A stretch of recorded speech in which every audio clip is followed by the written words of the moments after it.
All right. Good evening, everyone. It's 6 o'clock. Welcome to the Hudsonville Public Schools Board of Education work session for Monday, January 22nd of 2024. First up is approval of our agenda. I move that. Support. Movement from Mark, support from Andrew. All in favor say aye. Aye. Opposed, same sign. All right. First up is recognition of visitors and hearing of people present. Our first speaker is Mindy Payne.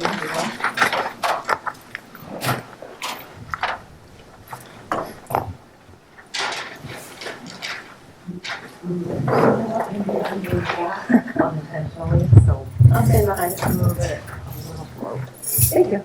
I would like to begin tonight with a thank you. Thank you, Barb, for agreeing to the nomination as board president for the next year. I cannot imagine the stress and other challenges you face because of this position, but I am grateful that you are willing to tackle it head on.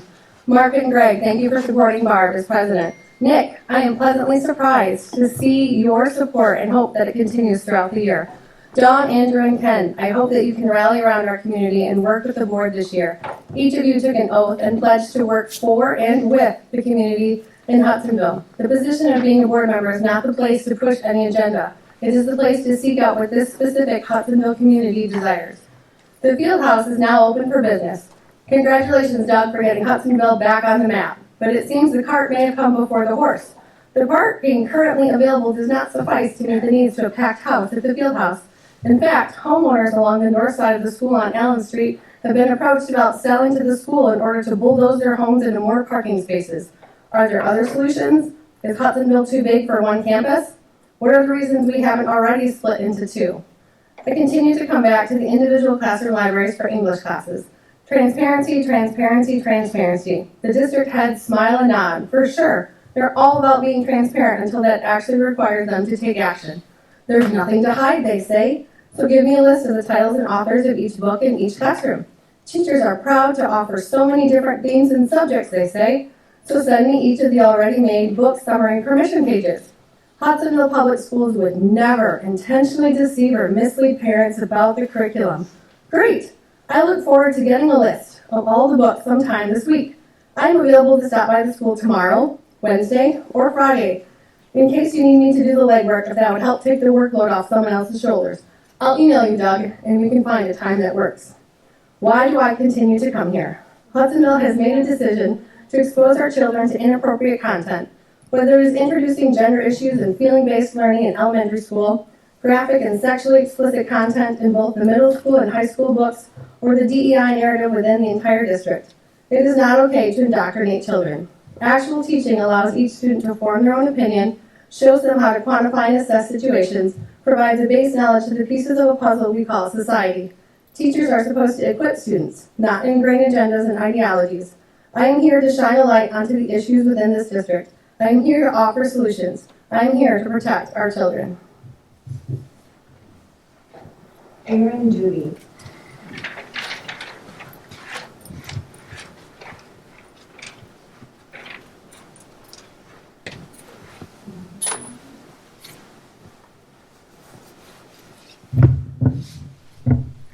Greetings, board, and a thank you to Mr. Davis for bringing up Dr. King in his I Have a Dream speech last week. It is much appreciated.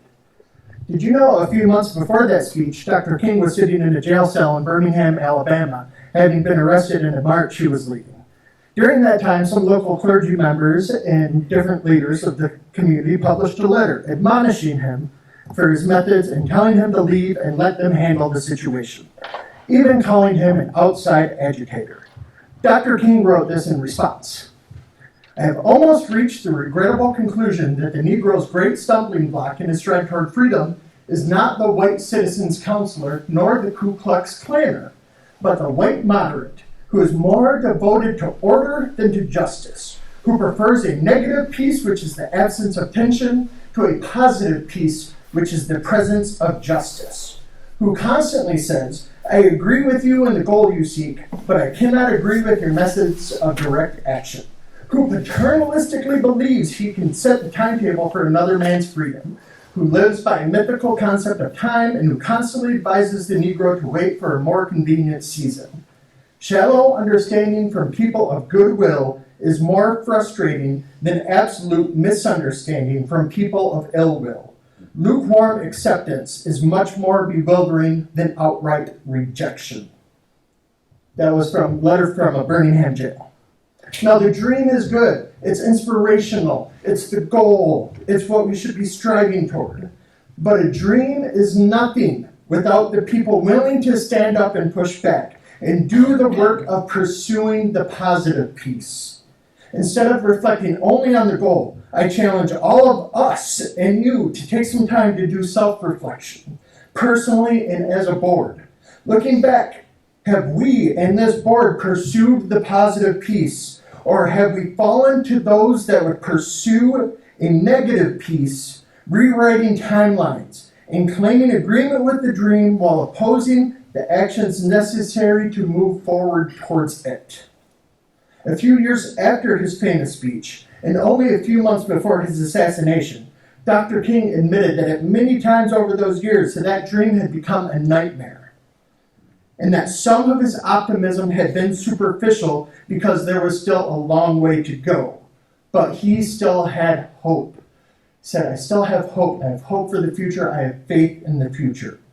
So let us be the instruments of King's hope. Let us see the dream as the inspiration and the goal that it was meant to be, but use the jail cell as our measuring stick. Thank you. That is it for our speakers this evening. First up, we have our high school band update. So I'll turn over to Ms. Taylor and Mr. Beal, Mr. Vanderwall, if you could join us up there.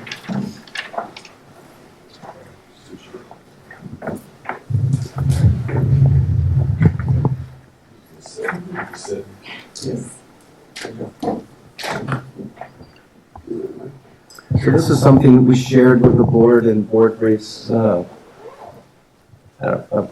few weeks ago, maybe a couple weeks ago, because of the timing, and wanted to revisit, see if there are any questions, and really dive into what the plan is moving forward into next year. We'll turn over to who's driving. You can start. Yeah, I'll go ahead and start. So we have Mr. Beal here this evening, the high school principal, and Mr. Vanderwall, who is one of our band teachers, music teachers, and approached Mr. Vanderwall, gosh, a few months ago now, and Craig and I just started to have a great conversation about the potential future of marching band in particular, and what might it look like if we started to explore hope of growing numbers. We know that we just heard on Thursday evening at our board meeting that we expanded our music requirement, if you will, for 6th grade in hopes of just all kinds of positive things for 6th graders. And so then trying to think about kind of closing that gap on both ends. And so Craig was just eager to dive in and think through what this might look like. Did a lot of research, as you probably saw from board briefs in December, end of November, to surrounding districts and how they offer programming. And so I'm just going to turn it over to Mr. Beal and Mr. Vanderwall here this evening to jump in and share where we're at in the process and allow you to ask any questions that you might have. Thank you, Amy. Thanks for having us here tonight. I know we shared some information about this earlier and potentially some more briefing, but we've wanted to try to set an environment where more students would be willing to sign up for marching band. It's a big commitment. They put in a lot of work on their shows. Many of you have probably seen them not only at the halftime football games, but their competitions. And we want the marching band to be a place where more students are drawn to and grow those numbers to really be able to do some impressive things with their shows. They already do really well and great with the numbers that they do have, but in a school of about 2,000 students, we feel like there's some opportunity there to grow the program. So Craig has been really eager. It's kind of going, shifting back some requirements or lack thereof that we've had in the past and then kind of went away from. So we're just excited to see what kind of opportunities we can provide so that it increases numbers for students. So I don't know what they've all seen as far as the presentation is concerned, but I guess I'll turn it over to Craig. So I feel like with something shifting around, there's a lot of opportunity to maybe look at what exciting things could we offer kids that we might not be offering now. things that maybe other districts similar to us have or don't have, things that our kids want. And so with some of the things that might get changed as we pursue this, there's other opportunities that are opening up too that are beyond marching band, and I think that's a really good byproduct of this. I jokingly tell people, now that I'm older, not younger, they say, what do you think defines your career at Hudsonville? And the joke I always say is the one word, construction. Right? But with that construction, it represents a lot of growth and change. And, we're just kind of at a crossroads with what's happening with the music requirement at the younger levels. It just kind of makes sense to me that we would visit this. So I really appreciate Amy and Joel and Jordan. Joel Olson's worked with me on this, on just being able to have these discussions about, what types of things could we maybe change a little bit and offer a new experience to our students. The marching band part of it is such a high-profile part of the school district. We love that band. I mean, as an alum, being in that marching band at Hudsonville changed my life. It set my career course to be a band director. Right? It's immeasurable, and I'm an alum. So I absolutely love it. But we can do more, and we can do better. And it can be, you never want to give the impression that we're not proud of the kids or proud of the program. But what can we do to get to an even better place? And I think this is an opportunity to do that as our district continues to grow. So, how about questions? We fully understand that we're not expecting Greg to work in the capacity of having 200 kids in the marching band on his own. We know this is going to imply that we might have to have some additional resources for the program, but we have to look at what numbers look like too. And students will start to register in the next couple of weeks, within the next couple of weeks for next year, and that'll really give us a good indicator of what things look like moving forward. We also understand it's change, and there could be some growing pains. There could be a little bit of a lull before we get back to where we would like to be. I'm very optimistic that we'll get there. In the numbers, will come an opportunity for kids that maybe haven't experienced the rigor, because it's a commitment. But it also teaches a discipline. And it teaches you a lot of things other than just a musical instrument, commitment, work ethic with working with other people, and really getting a structure down for your day. So we're looking forward to seeing what this might look like moving forward, and I'm certainly looking forward to an update in about 4 years to see how it works.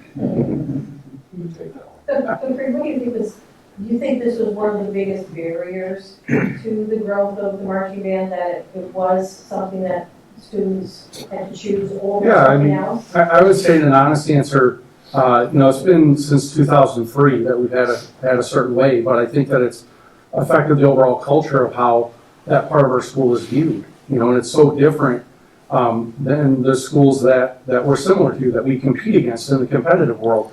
And in the process of this and speaking to the band directors at area schools, even administrators at other schools, we're the only ones using this model. So, the model is out there for how to really build this and grow it. And, we're just now kind of starting to get more on board with that. But I think, we're offering very, very large classes against the marching band as an experience, right? So there's not a lot of motivation to jump into that. I will say the kids that do it really want to be there, right? But there's a lot of kids too that would love it if they just try it too. So we're hopefully going to open that door. So the first year will look a little bit different, right? Because it's not requiring every student to be. If you're a senior next year, it's not. But for freshmen, it will be. And then moving forward. So there'll still be some options for sophomores, juniors, and seniors for that first trimester. And that will jump into the, every year it'll keep moving until 4 years from now when you'll have kids that have been there for 4 years. That, and I, having experienced it also, I will tell you that once you do it, you don't want to leave. Our retention is very high. Yeah. Once we get kids to try it, they like the program and enjoy it.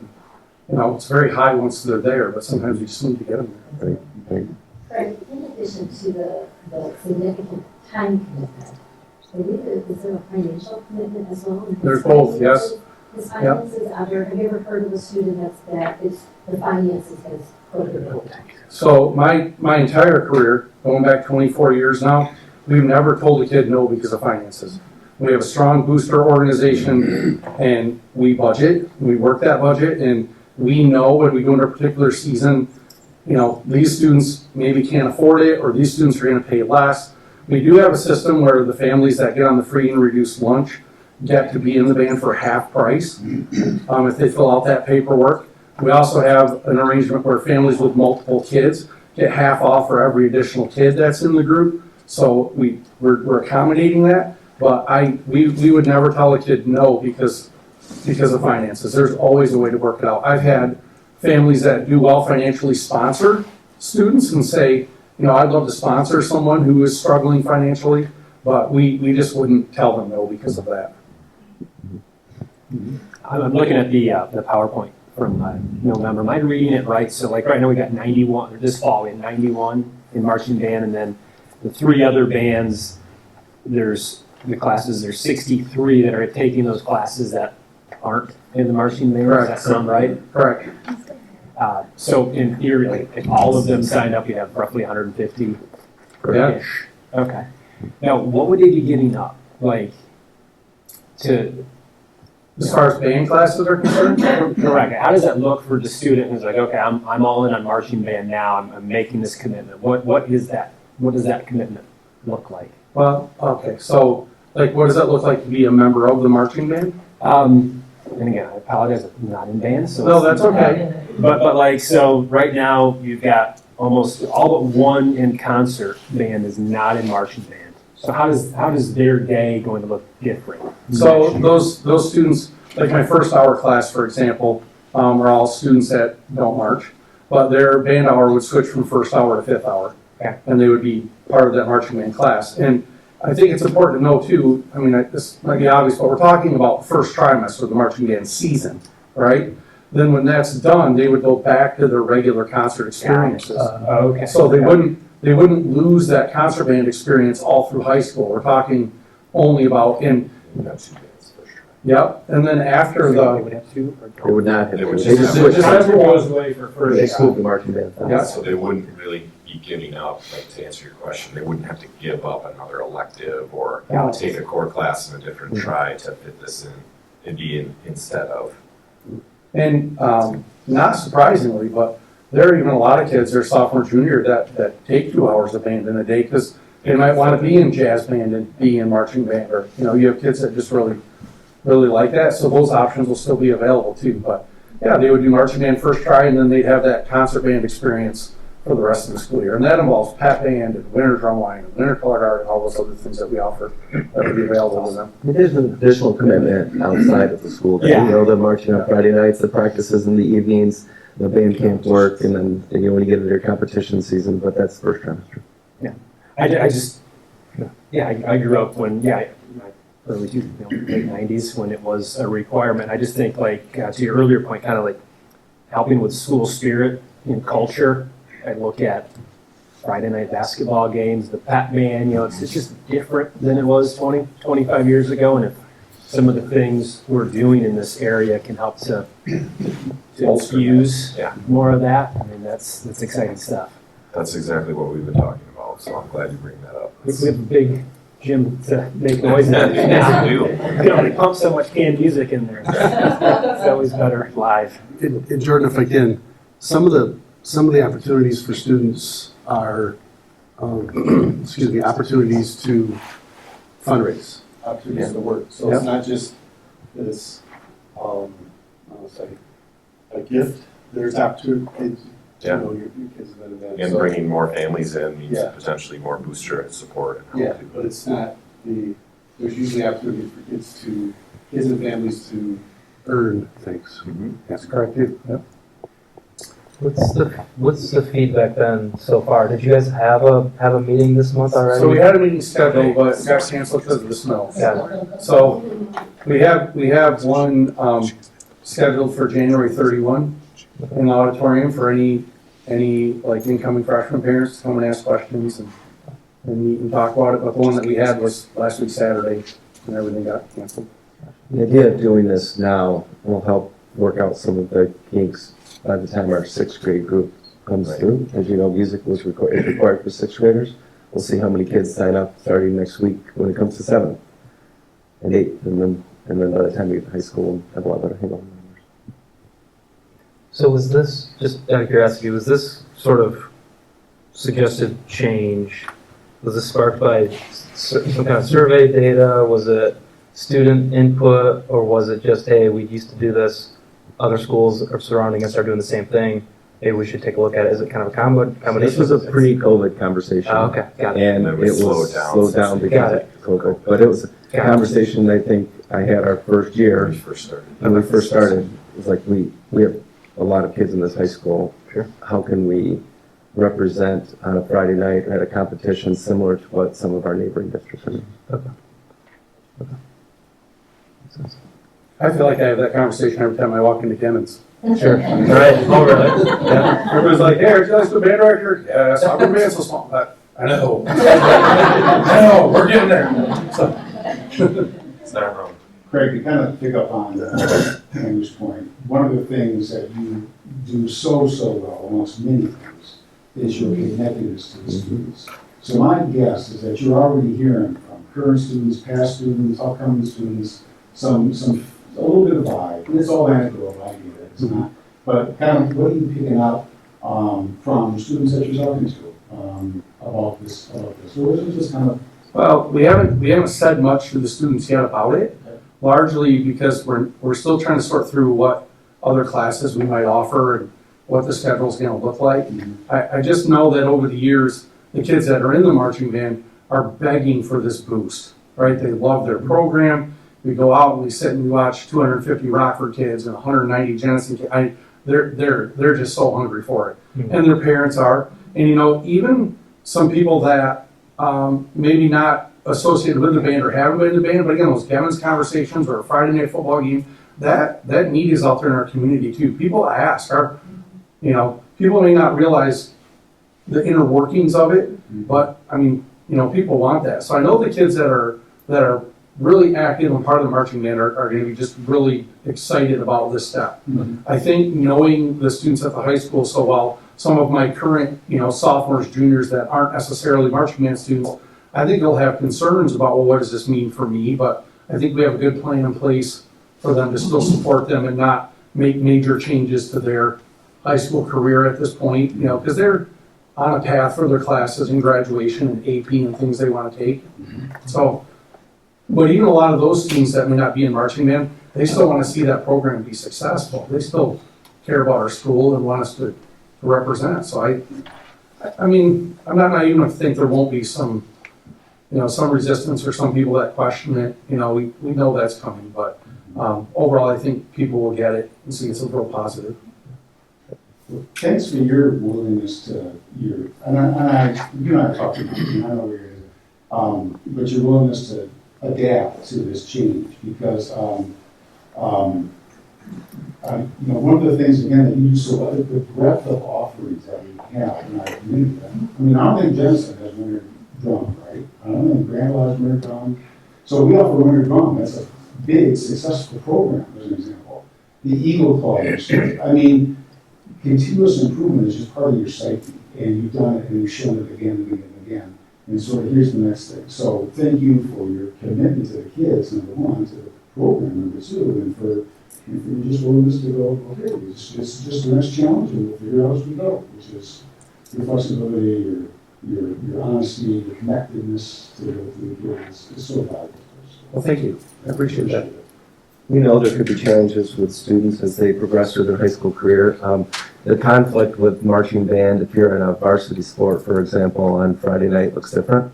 Some kids work around it, some kids are dedicated to both. You'll see kids at some programs that'll have their football jersey on playing a trumpet at halftime, right? You've seen that. So, but we also understand that there could be other commitments as you get later on in your high school career. So there could be options for kids to opt out if they're maybe they're committed to, they have to work because they're doing something, supporting the home, if you will, or they have a commitment with the varsity sports. We'll work through that when we get there, their junior and senior year, but we truly feel that once kids get in the program, their freshman and sophomore year, they're going to stick around.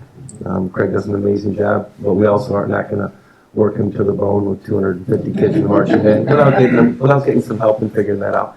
And to your point about kids that are moved from concert band to marching band, their first trimester, that means the concert band first trimester will only be sophomore, juniors, and seniors. Next year, it will only be juniors and seniors. So the concert band first trimester might shrink a little bit. And that's where we're looking at opportunities for what else could Yeah. we offer, Yeah. right? Some exciting things that we could do that I just think, I'm excited about some stuff we're talking about, so. Yeah. Thanks, Chris. Yeah. Other questions for Frank and Jordan? That was great, thank you very much. Yeah. Thank you. Looking forward to it. Thank you. Thanks for missing conferences to be here tonight. Go back. Thank you. Thank you. That's something that our team, I would have to. Yeah, that's Mandy and Tina. Oh, they're all right here. I'm looking at you guys as I'm looking at that. So Mandy's gonna give us an update with the team that's here, a bunch of our administrators here. Thank you for your time also for being here, and right there.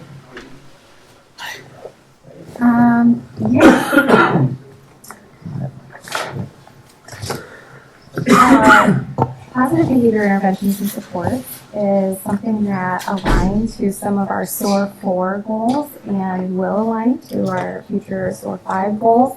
And so, as is the case with many of our goals, we have administrative committees that help support that district-wide work. And so, I've asked for this committee to come and share a little bit with all of you as we enter a new school year, just sort of a refresh on where we've been and where we hope to go. So I'm going to invite them to come on up to the podium, and we'll kind of divide and conquer this slide deck, and we'll start off with Mr. Mearsma, who is the committee chair. Thank you. Good evening, board. So, if a child doesn't know how to read, we teach. If a child doesn't know how to swim, we teach. If a child doesn't know how to multiply, we teach. If a child doesn't know how to drive, we teach. If a child doesn't know how to behave, we teach or punish. Why can't we answer the last sentence as automatically as we do the others? So, PBIS is rooted in what you might say is positive psychology. And some of the research, you may be familiar with John Gottman, who's popular for his marital counseling methodology. In '92, he did some research with 700 couples who had just been given their marriage licenses. And he studied their interactions for 15 minutes. And with 94% accuracy, he was able to gauge whether or not those couples would divorce or stay together. And the reason behind that is he paid attention to the ratios of positive to negative. In the context of schools, what are the implications of that research? Well, as teachers, we're forced to correct children. No teachers want to be negative, but they are forced to correct children as part of the work that we do. So we want to be mindful of the relationship bank account. So the ratio of 5 positives to 1 negative or corrective is the gold standard. And in Gottman's research, what he saw is as married couples approach the one-to-one, the relationships cascaded into divorce. So our work with students and teachers, we try to remind teachers to be mindful of that relationship bank account. Different schools and different school districts have different systems for how they acknowledge students for the things that they're doing well. But that all begins at the beginning of the school year and then at different periods throughout the school year of teaching very succinctly what the expectations are around the campus, in the classrooms, in the hallways, cafeterias, playgrounds, etc.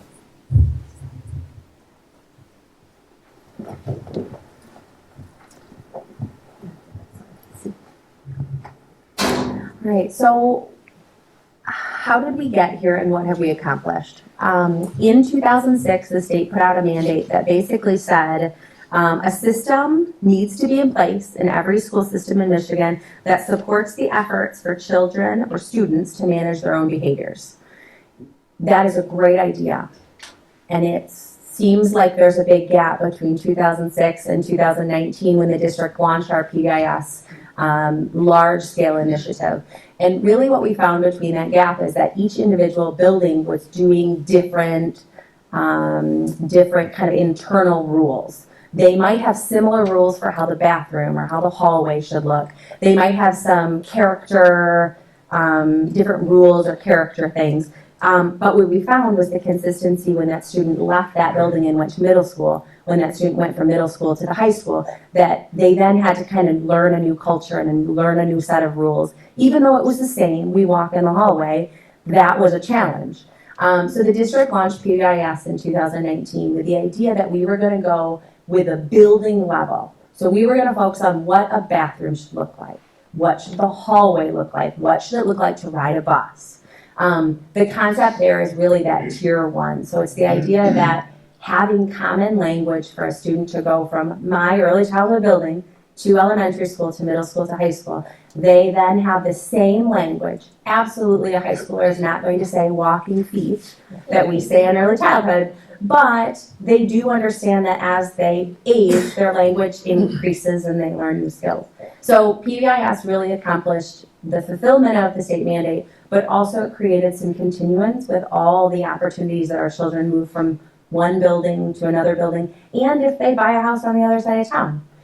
So this was really the goal of creating building level. So the next graphic, you may recall, has been shared from Mandy's and or Amy's offices as they've discussed different programs. The essential components of an MTSS framework, a multi-tiered system of support, just think of these as best practices. So when these systems are in place and done correctly, you'll have team-based leadership, continuous data-based decision-making, comprehensive screening and assessment systems, selection and implementation of instructional interventions and supports, and a tiered delivery system. So the tiered system just means we're capturing so many with tier 1, we're going back with tier 2 to capture the rest, and tier 3 for the remainder. The next page, excuse me, you'll see our PBIS system for consistent expectations all across the district. In our buildings, we have consistent language for students and teachers to use. Common language for playgrounds, cafeterias, etc., as Mrs. Van Someren was referencing. We have videos that have been created by PBIS specialists to be shared with students in classrooms. We have a common teaming structure, so teachers and their CST teams or teachers and the PBIS specialists work together to support students. CST is child study team. I'm sorry, yes, child study teams in each building. Common referral systems, we use Swiss and PowerSchool. That is for documenting problems, misbehaviors. Common interventions, the PBIS specialists, building leadership, special ed department have worked to develop tier 1 and tier 2 supports for students that are common across the district. And then common data collection, again, when we're doing, when we're entering referrals in Swiss or PowerSchool, we can run reports and we can get a look at trends, and that could be time of day, locations, etc. And then the last graphic that I'll present is just showing the parallels between the PBIS system and the academic system. So both are similar and, again, rooted in those best practices.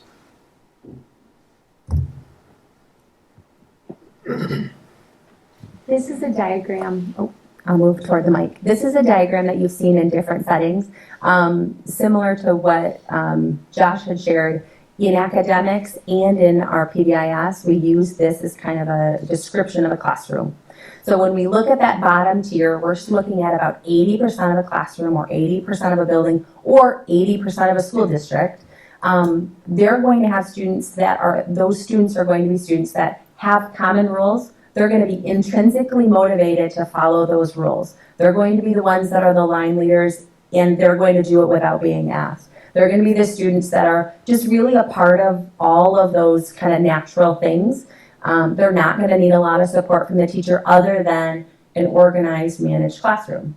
Our 15% then is a group of students or a population that is going to need a few more reminders. So they're going to need that reminder. They're going to need a few more lessons. When we get back in January, they're going to need that September lesson again. What are we doing in the school? Why are we doing it? What are our rules? They may need some visuals. They're going to need a little bit more assistance. They're going to be successful because the teacher's going to give them a little bit more. Really similar to academics. They're going to be the students that need a little bit more small group.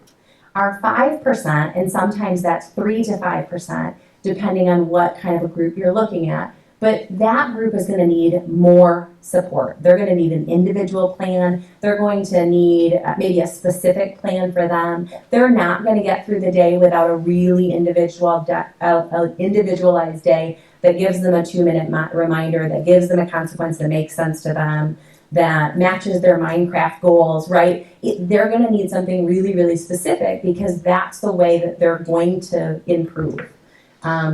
And this is really shown in lots of areas in education, but this is one that we really kind of look at when we look at our data. Lots of times the numbers are going to range, but generally the larger population is going to be on that bottom section, and then it's going to gradually get smaller. So one of the really encouraging things is because this is under the umbrella of MTSS, this is what we might call MTSS-B for behavior, is that we are able to use that opportunity to do sort of a check and balance across our buildings to say, are we meeting our metrics for what we would want to see in a well-functioning Tier 1 PBIS system, and we are able to meet these targets that are in the diagram, if not higher, which is really, really exciting because we know that we see students responding in the way that we hope them to. I know in your packet you have a slide with some percentages. I'd like to do some double checking on that before we share, and I can share a reiteration of that maybe in a board brief. But the emphasis is not on the elimination of behavior in general. It's almost as though because we are a school, we can predict that we will experience some behavior at some given time. Any given day. And so knowing that that is a reoccurring experience, how do we best be prepared for when that happens? How do we best equip our teachers with lesson plans, and how do we equip our schools with teams that can problem solve those individual issues? And so when the question comes up is how do we know if it's working, we look at this diagram first. Are we meeting our targets in this way? But we also know if it's working if we're meeting these outcomes of the system, right? Do teachers, do students, do parents have clarity on these things so that we could all be working in the system effectively? So all of these indicators go into an assessment tool that we review annually, and that sort of self-assessment is then reviewed at our district level by that district continuous improvement team.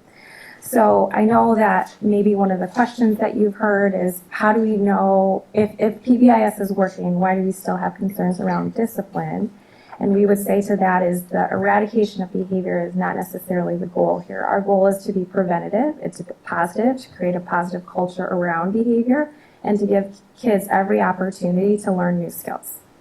So there's this piece of it, and also what's really encouraging is this fall we started also collecting data on our effectiveness for Tier 2 interventions. So remember, this is students that they'll still access all of those good Tier 1 practices, but additionally, they may need additional supports. And so Tier 2 is hitting that 15% of the population.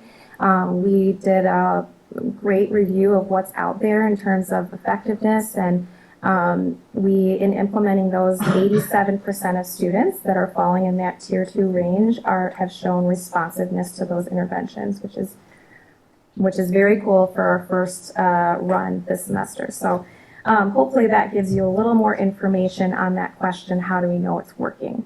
So with that, we're going to pivot to a different question related to what do teachers think about PBIS, because we know that you saw some of that data, both quantitative and qualitative, in the survey, and so we have some talking points to that, and I'll turn it over to Delia. So this past spring, the SOAR data survey went out to students, staff, and parents in the district. Some of the questions were specifically geared towards PBIS and whether they feel like it has been impactful. So I'm going to share some of the numerical statistics, and then we're going to get into some of the comments as well in just a minute. So 67% of Hudsonville teachers agreed the implementation of PBIS has positively affected their work environment. 20% of those strongly agreed, in that range. And then 70% of Hudsonville teachers agreed that PBIS has had a positive impact, including 20% who strongly agree. So the vast majority of teachers do feel like PBIS is having a positive impact both on their work environment and their students.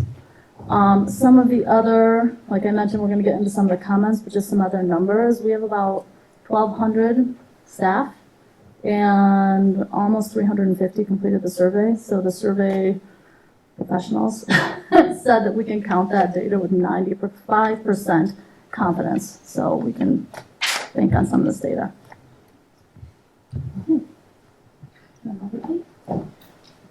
So I think we're all familiar with Amazon and Yelp and Google review, and the nature of people when responding through commentary with a review is either exceptionally good or exceptionally negative. My wife owned a company for 15 years. And she took great pride in making sure that she didn't have any negative reviews. And it wasn't because she wanted 5 stars. It was because she wanted to make sure that the experience that anyone had coming to her business was a positive one. So she would reach out to them individually and try to rectify the situation, seek clarity on the experience, and things like that. Unfortunately for us, in this survey, it was anonymous. So we were left not knowing who said what. So as a team, we kind of look at all the comments and we come up with our own thoughts on what some of the myths are. Ooh, yeah, here we go. So 2 common myths that we saw were PBIS means we don't do discipline. PBIS means consistent disciplinary action for the same behaviors. When I was an early educator, I was very black and white. And then through professional growth, going to PDs, going to conferences, I realized that my world and my experience was not that of everyone else's. And my black and white got very small. And my gray got very big. And what that caused is being understanding to each individual student's needs and making sure that the consequence wasn't just based on the action, it was based on the individual. And what we want to make sure is that when we are providing these consequences or disciplinary actions, we take into consideration lots of things. We have the 7 factors that we consider. We have the home life to consider. We have so many things. It's not just a black and white issue. And I think it is important that just as we are providing teaching interventions or math interventions, that when we provide a behavior intervention, that is specific and tailored to that individual student and not just to a certain type of action.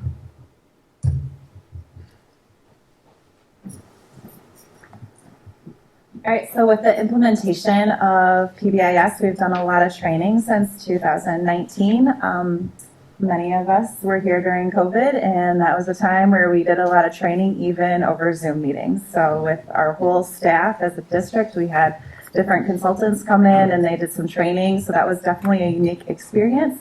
But we wanted to make sure that our staff feels confident in implementing PBIS in their classrooms and in our schools. So part of our staff trainings, they really focused around, first, we wanted that predictable environment.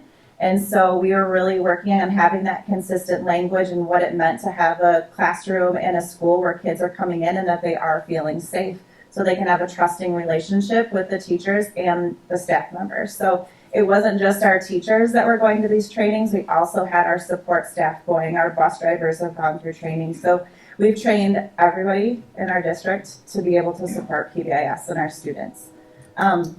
We also, through that predictable environment, we want to make sure that we're meeting the basic needs of our students. And so we even dove into what does that mean for our kids. And I know that if you walk through any elementary building and even at the 5-6 building, that we have teachers that are going down and making sure that they're getting breakfast for those kids that they know their buses are coming in late. And so that kids have something to eat so that they're ready to learn. So it's just, you know, letting our teachers know and our staff know, like, what do our kids need so they can be successful through the day, not only with behavior and academics. And then we also just worked on how do we communicate and create predictable routines for our students. So we not only post them on the wall, they're practicing them, they're doing role plays, and we went through that. We even had staff like practicing it the right way and practicing it the wrong way. Kids will laugh at the wrong way. We try not to focus too much on that, but they do learn that way. So, and then we had trainings this even on predictable responses. And on here it says, individually determined by students' needs. So that means like we're looking at the individual students and what supports do we need to give them so they can be successful in the classrooms. That might be through a tier 2 plan, just to help support what they specifically need. And then we want to make sure that these plans are given to everybody that's going to be working with that child. So that's training every staff member that will be working with them. So we're using consistent language, and so that the kids, it's not gray for them when I go and talk to teacher A, they're going to do the same thing that teacher B is going to do. So we want that consistency. And then we've done a lot of training now with data collection. We've had quite a few years of Swiss data. The middle school and the high school, they have their Power School data. And we've also moved from staff managed and office managed. And so that has been a big change too, that there are certain things that our staff in the classrooms that they are doing and our support staff are doing, and what are predictable responses that they can do for those behaviors. And then we have office managed. If there's this behavior, staff knows they're not the ones to handle it, that they're going to send it to the office because it's one of those more serious ones that involves maybe a little bit more in the consequences. So we've done a lot of trainings, and we're going to continue to do those trainings. One final training that we did was trauma-informed practices, and so that was the one that happened during COVID. We had a lot of training with that, and I know that we're cycling back through, and we use our professional development early release days and our staff meetings to go over just training so everybody's fresh and there's new ideas and things that they can implement right away in the classrooms.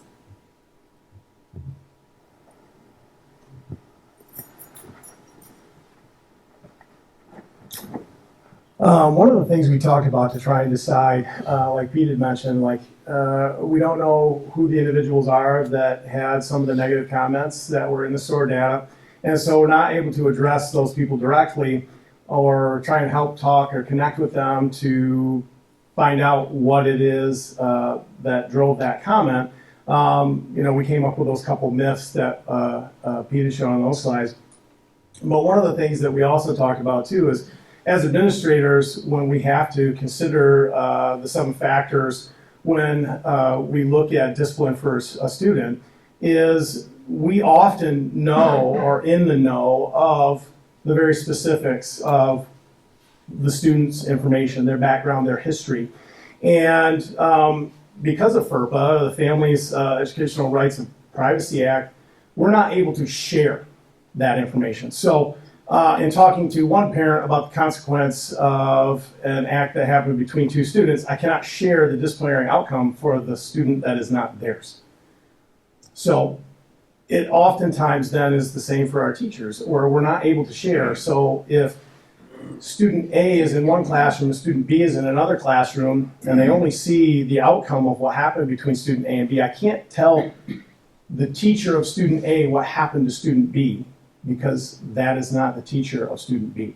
So in that instance, as intelligent people, we try and connect the dots. And so in the vacuum of knowledge, I try and put into that a narrative that makes sense to me.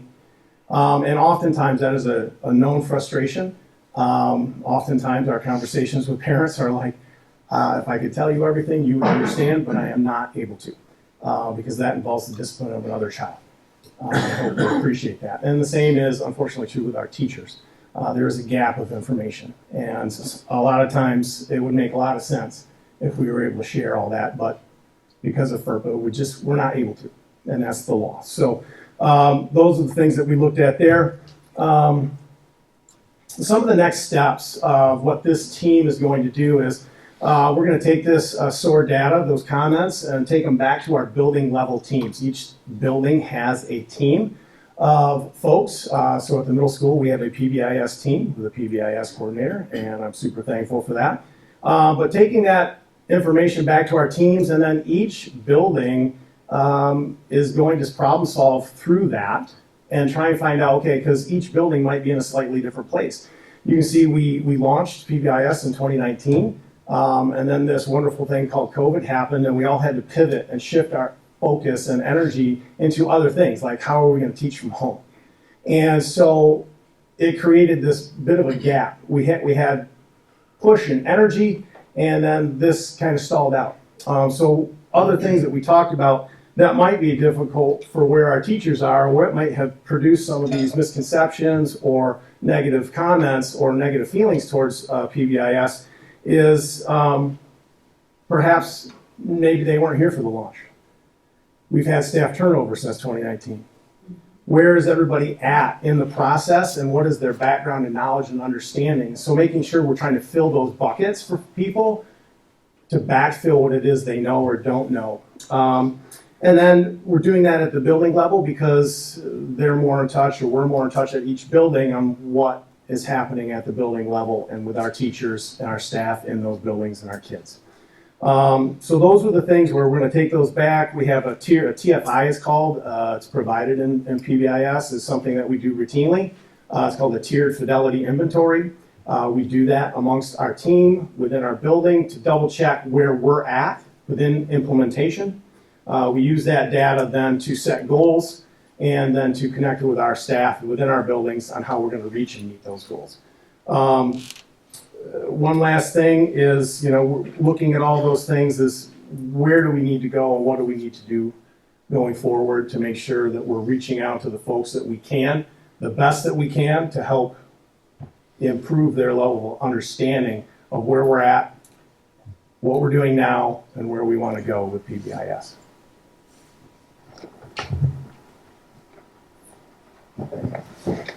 So our hope and goal with that was just to be able to address some of those questions that were raised around how do we know it's working, what data points are we looking at, and kind of untangle some of the comments that were shared during the source survey process. We thought it best to have the administrator committee speak. I'm super grateful for them to be here. I know they were just here on Thursday night, so having them again here tonight is great. So do you have any questions for this committee? When you look at the comments we have talked about, because they are anonymous, is there ongoing professional development for the staff to try to bring those that may be skeptical or have missed on board, like regular ongoing? Yeah, I mean, we do have a professional development calendar that offers monthly PD. I think because we have a number of things to discuss, sometimes we do a little rotation, but as Clint mentioned, one of our key next steps is to ask each building's PBIS team to discuss this at a larger scale within their building, whether that be tackling both of those misperceptions or maybe just looking at their building data or soliciting conversation at the building level at the meeting time that works best for each building. Mm-hmm. Just a question is, Clint, you were talking about FERPA and thinking about a teacher and a tier 3 student. Are you still able to work within, say, a cohort of 4th graders who then move into 5th grade?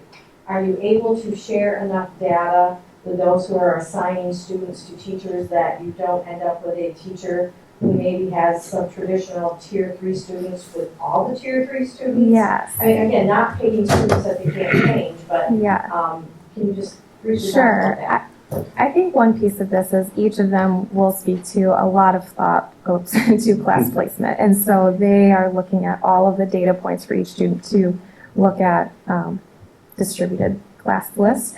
But on top of that, a key term in FERPA is that the person must have an educational interest in the student. And so as soon as that next teacher is identified, they then have an educational interest in that child and they can review that child's record. And the administrator has an interest in all kids. Yes. Right. And they don't want to put all the kids in one class. Yeah.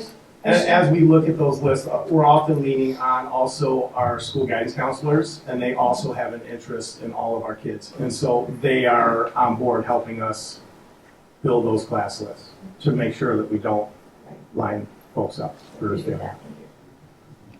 I guess I still have a question on some of the data, and Ken always brings up the point of, on our reports that we get, like, how are we tracking it and all that. So I'm thinking going forward, we've got a pretty significant investment in this program. Mm-hmm. So when I read intervention effectiveness has been 87%, I guess I still don't understand what that means. Sure. Like, how can we, not a every month basis, but annually, just over the next several years, what does effectiveness look like? Yeah. And how can we report on that? To give the community Sure. as much as us the confidence that, hey, this investment that's made is Yeah. doing this. I think one piece, I don't want to speak for Dr. Vanderjagt, but I'm sure we could find a way to put it in the snapshot, some data pieces, but a couple of members mentioned the measurement of fidelity around tiered fidelity inventory, which we could share the full scale with you. There's a couple key indicators that we look at to make sure that what we have in place is going to meet those goals, and we can certainly share out, this is where each building is at, this is their goal for this school year, this is their progress towards that goal, so you can see how they're progressing in that way. That'd be great. To some degree, I'm sorry, go ahead. I think to some degree it's always challenging to get data around a behavior system when behaviors are altered by life experiences also. So it's not like every kid comes in to the same home experience to school the next day. Kids change. We have, our junior class is big, our sophomore class is small. I mean, that changes the dynamics of the class. Different experiences come with different, I think any principal can tell you that sometimes they'll look and say, this third grade class, and then another time they're like, I love this fourth grade. It varies, right? And I think the data, most of the time the data behind, at least in my opinion and years of doing this, is the data from the teachers and how is it functioning in your class and how is it supporting the work of education taking place, or are we spending more of our time dealing with discipline in our classroom? And I think the more resources we give our teachers, that's why I think you see such a high number of teachers saying it has a positive impact in my classroom, and that will be data that we can track, and the conversations that they have with their buildings. Because I will tell you, some buildings have a different experience with PBIS than others. You saw that in some of the data. And so it's our job now to try to dig into that and say, okay, what are some of those reasons? Is it because of is it student, staff, supports? There's so many different factors when it comes to what it looks like you have a building. Oh, for sure, totally get it, but I think the end size is probably large enough, and if we're looking at longitudinally, there should be some information we can, I get it, you always hear, oh, it's that year or whatever. Yeah, and to that point, I think sometimes the group information on the effectiveness of students that we're trying to specifically target can be more telling than the aggregate, because from aggregates we know that there's trends in schools about when behavior's high and when behavior's low. And it's almost like the educator, it's beyond the full moon experience. It's the waves of when we experience that, and we may not be able to change that, but to speak to your question about you don't necessarily know what does a tier 2 effectiveness score look like, parents of students that are participating in that group, let's say the intervention is called check-in, check-out, and it's a simple intervention procedure that just aims to build more human connection for the student to get more positive feedback. And if we see that the aggregate for the groups or the students that are participating in that intervention, 90% of them are meeting their goals every week, they may not have an absence of data, but the intervention is working. So I think we can continue to share more data as we finesse No, it's great. what you're There's a looking couple for. of these data points on the slide that you said maybe need to be adjusted on the percentages. Those look like a couple key metrics that would be really easy and like relevant information too. Sure. So like something simple like that. Yeah. It'd be nice too, and I'm sure you're already thinking about this. What are there different points in the educational experience where things break down, or if we intervene at this stage, is there a point where it's too late? And I'm never going to say it's too late, but like, are there these crucial moments where we're really effective when we did it in first grade? You want to say something? If we can do that. Can't necessarily speak to that, but I can say that the team-based leadership within each school is in a unique position to respond. So when teachers notice things are off, they can quickly get help through the CST team, the child study team, or the PBIS specialist before things tailspin. So before things get too far out of whack, we can provide supports and bring kids back into line. There's all manner of reasons why kids misbehave in school and check out. Sometimes some things that I've seen with boys is academic demands are high. So sometimes behavior masks academic needs in all different types of unique situations. But I think for me, the team-based leadership is very responsive and uniquely positioned to help students quickly and teachers quickly. And, one of the slides said that 70% of the teachers were behind it and 30% somewhat frustrated. Based on what you just said, Josh, about the team coming in to help the teachers, 30% seems a high number to me. Can I just ask, it was 70%, but was it 30% or was there some neutral? And then I don't know the Likert scale on that one. I think that goes to Clint's response, which is to take a deeper look at the building levels, because those numbers I would be surprised if those numbers were reflected in my building. So just digging into where are the pockets where that, where we find those feelings. That's not my experience. Yeah, because I'm just, because whenever you're going to give somebody extra help, I mean, they're going to say, okay, I'll take. Now, I can see one of the situations is if a teacher isn't being told what's happening in another classroom, but once they know that, then, so 70% seems like a low number to me for all the resources we're throwing. I'm just wondering how we would try to understand where the other 30% are coming from. Not making any judgment or anything, just saying what's causing those people to be frustrated. Yeah. Can I Absolutely give you my take on it? Okay. So in that second data point, 70% of teachers agreed and 21% strongly agreed. Okay. So I would be looking at 91% of teachers believe that it's had a positive impact. I do think that what Josh is speaking to in terms of the framework is meant to respond when students start to have a higher number of referrals. I don't know a teacher that wouldn't want that for them and the student, but I do think that the other pieces when Mr. Geerling was speaking to the myths that we kind of see is that they might agree to the support, but they might have feelings about if in their minds we're doing this, but we're also not disciplining the student, right? If from their framework, there should be more suspension, then maybe their feelings about PBIS are reflected in that question, even if the framework and the design aren't really intended to weigh in on that. What they're trying to do is how do we build rapport with the student to best set them up for success in school.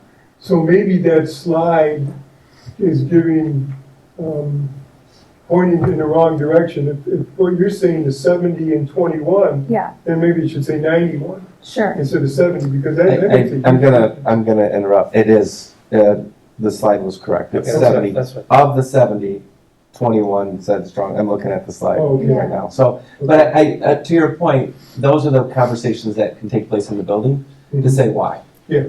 We're not going to say, okay, if you put your name here, tell us why you didn't like it. But the conversation can happen in the building to figure out, is it structure? Is it because, you know what, I'm a black and white teacher. I want it to be like this, and the kids should be sent home, and I should get an email knowing it. And so there's a lot of those conversations I think should take place. Well, Becky, one of the things that you said was the consistency between buildings now is much better than ever was before. Okay, so every building is acting in the same way. Last year when I was talking to one of the principals, and I was asking them about the PBIS program, they said they had lost outstanding PBIS individual to another school because that school was having more difficulties, and they felt it was better to put a person with this experience there. Did they lose a PBIS person or a teacher to another building to a PBIS session? I don't remember, but I thought it was PBIS. But they weren't complaining about that, but they were stating that the person that they got back in return wasn't as seasoned as the other individual who was there prior. Wasn't because of their maybe length of service and stuff like that, or ability to be able to deal with situations, wasn't quite as much up to speed. And you see that in all facets of life. It's not just in this particular thing.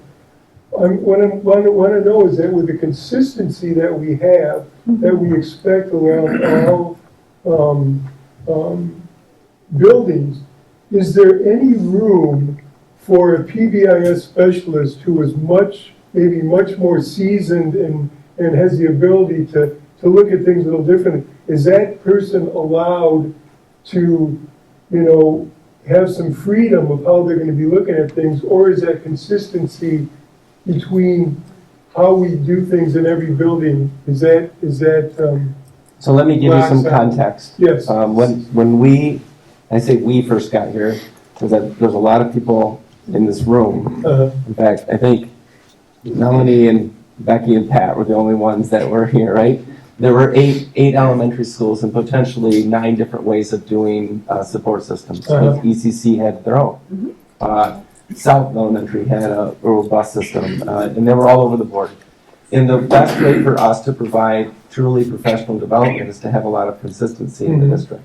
That does not mean that every building is identical when it comes to how things work, because everybody's different. Right? We have 3 4th grade teachers that probably look a little bit different than 3 4th grade classrooms. Right. But for the most part, we want to be on the same page when it comes to language and expectations, so that when we do have district-wide professional development, we're providing that professional for everybody, not just this building's getting more because of this, or this building's not getting any because they're doing this. So we try to have some consistency along that line. But I will tell you, and Ross is back here, I'm not going to pull you out, but he will tell you that they're all different in their buildings, and but they also work very close together to try to be on the same page, so that if somebody is, quote unquote, having a hard time with some concept or something taking place, they can lean on each other also. And same thing with our building principals, they can lean on each other.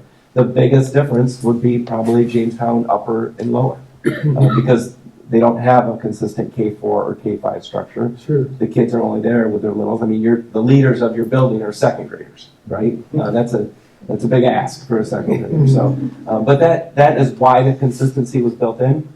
But to answer your question, I think there is innately some flexibility. All of our building leaders are different. All of our teachers are different. But we still try to use that common language that when they get on the bus, there's an expectation. Okay. When they're at other events, there's an expectation. Okay. Thank you very much, Dr. Van. That hits exactly what I was asking about. Thank you very much. And I apologize because this seems weird from finance, but it is that guaranteed and viable system that helps. I mean, there's a lot of things that curriculum does that helps me when it comes to my desk. I'll say, Amy, does this fit the system? And she'll be like, yeah, but, I can tell when it's a purchase that she'd like to take another look at. And we have those conversations, but it really does help within the elementary framework for them to be having a common language. Where it really helps is when they go to middle school. And you're not having all the variation we had before. And that's where we expect to see some amazing gains. So thanks for that. What is the parent response? You've got a bunch of parents who probably have their worldviews of how to enforce behaviors and all of that. What's that feedback like? I think one of the loudest frustrations was I want to know what happened to the other kid. Yeah, I can imagine that. And then that's just something that was shared. We can't, Clint was sharing, you can't just get out there and say, they're out now. Social media sometimes does its own part because they find out what's going on, but not from us. And so I think that's the loudest frustration. I think innately, I've heard, there's always people on either side. We understand that. But most of the comments were about consistency and behaviors, and I've heard from some parents, they love it because some of the language they're using at home, right? And they're talking about just what of the common language that they use on buses, but they're using at home too with their kids when this first came out. So, but those are more conversations, I think, as they mentioned, that they're having with their staff too. Obviously, most of us are parents here, and one of the hardest things for us is to explain to our daughter why we maybe discipline or do things different with our son. Because every child's different, right? So when you think of it that way, like, okay, that makes sense. But again, we hear things on social media. There's always, again, when you can't respond and like give the other side of the story, it really puts you in a tough spot. If you ever hear nothing ever happened to the other kid, you can assume that that is not. Oh, that's exactly what I assume. That's always right. Yeah. But with that in mind, is there a way that the 7 steps, I mean, I'm not asking us to like spend a ton of time on this, but just from an education standpoint, are there ways that we could look at communicating this? It's in the handbook. What? It's in the handbook. Yeah, I would say The this is. student handbook that you've read because your kid's at high school. Oh. I'm not talking about no. Hey, you want to watch out. But no, Yeah. So not on social media. Yeah. Just like looking for those things to kind of get out in front of some of these things. Just Yeah, and I think what we're trying to also name tonight is discipline is not synonymous with PBIS, right? They do have separate lanes. Are they related? Of course. Does one negatively impact the other? I don't believe so. So 2 things is, just to clarify, there are 7 mandatory factors. So before an administrator could issue a suspension or expulsion, it's not check off step 1, step 2, steps. It's looking at what is the child's age, what is the child's previous disciplinary history, what is the child's, does the child have a disability? So all of these things. And I know that Anne has a goal under human resources that I envision probably will do a lot of coordination with around exactly that point of doing a more robust job of putting out some of that information to our teachers and our parents for them to understand what goes into a disciplinary decision. Awesome. Thanks. This is a side note, while you were chatting, we still have our SOAR data, and there are parent findings that are very similar to what the teachers have said. And it tells me 2 things. And again, it did say more than there was in 2020. But I also wonder whether there's a little bit of a correlation between the teacher who utilizes it and is effective at it, and so those parents know about it and love it, versus a teacher who maybe isn't quite as comfortable with it and maybe isn't utilizing it the way a parent would want you to see. But I think it's interesting that the numbers are very similar in the parents and the staff, Yeah. As far as satisfaction. Yeah, and I had the same question as Greg. I think you answered it well. I think, and I should know this because I was on your committee. I think it'd be good to look back at the actual, the actual commentary around the SOAR data, just to see 70% sounds good. It's the majority. Most of the teachers think this is great, but why? What's the 30%? So maybe we can find some of that in the actual narrative of the data. If you look at deeper into the data, even 5% strongly disagree. Sure. So there's some, you'll kind of look at, I mean, it's not to say. There's no neutral. Okay, so it's probably better than it sounds, is my opinion. But it doesn't mean we can't improve and dig into it deeper and ask more questions. Yeah. And then the other question I had was, how do we measure that intervention effectiveness? I think you touched on that already too, so thank you. Yeah. On the first, it is our goal that every building has a conversation with their staff around the data, and we did our best as a committee looking at those comments around PBIS and trying to understand the why, but that's only a guess, right? So we want to try to go back to the teachers and close that feedback loop, and then our goal is as a committee to look at what do those conversations sound like across the district, and is there anything we can do to respond? Yeah, because some of it could just be lack of understanding. Yes. Some of the neutral responses could be maybe they don't understand it well or something. So if there's a way we can shore that up. So. Sure. I was just going to echo Greg's point and your point that, and I see it's a goal we aspire to, right? I don't know whatever it is, 200%. Right. It's always a journey, something. But to hand that out as a goal, we talked about that for years as a district. Consistency across buildings. Consistency is recognizing at the same time that there'll be some differences in those buildings due to variables that we can't control. But to have that as a goal, to keep us aligned and so forth, I think it's good. One question, I know we've talked about this, but refresh my memory. Is any of the PBIS activity at risk due to COVID funding changes? Talk about it, I just. So we talked a little bit about it at our last, after moving through the budget hearing and so forth. We are evaluating all of our programs. I can tell you that we don't know what's going to happen with the state budget. But next year, we feel very confident of where we are with all of our programs that we have with ESSER funds, and federal dollars and state dollars. The year after that, we're going to continue to evaluate, and that's everything. But I would not, this program is not going.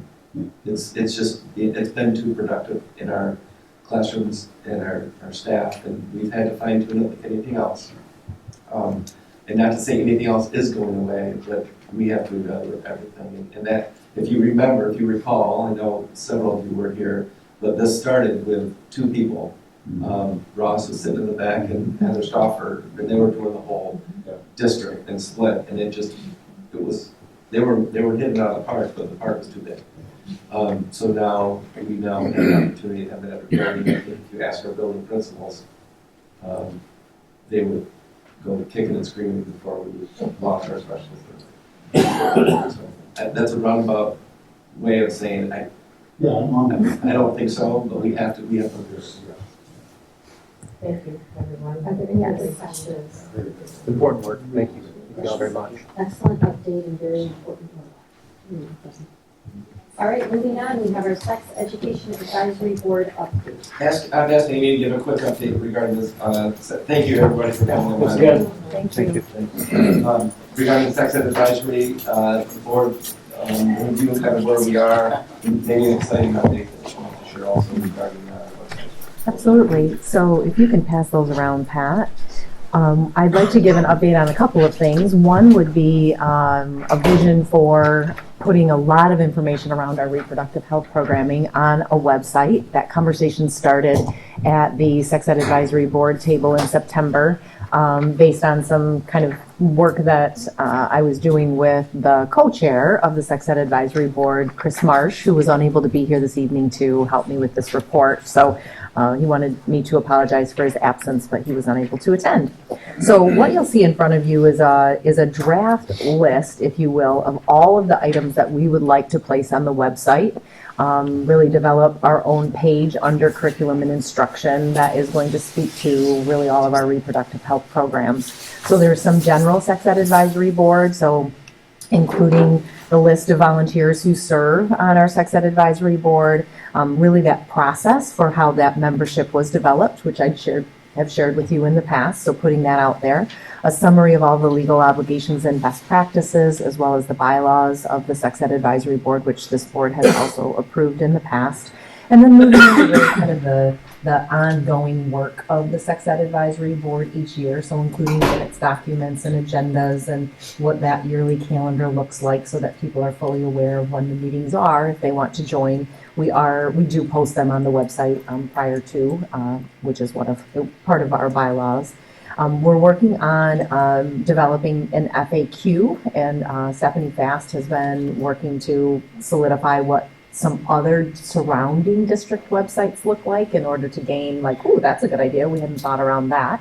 And then really then launching into data. So that's another section that we envision putting on our website, both including the MDE survey that has been done in our district both prior to me arriving, so in 2018, in the spring, that was that MDE survey that was completed, and then again last year in 2023, and then really showing what that data looks like. So not only sharing the survey, but what does that data look like? That's the data that you reviewed last spring, and that our Sex Ed Advisory Board reviewed on December 4th, and now we're looking at really developing, instead of just putting random things on the website that could create a lot more confusion, we want to really ensure that if we're going to begin putting things on the website, we have a clear picture of what is our programming to avoid a lot of calls to buildings and calls to my office and calls to teachers and calls to, how do we put as much on there? And as you know, that takes time to do that well. And so really spending some time to do that from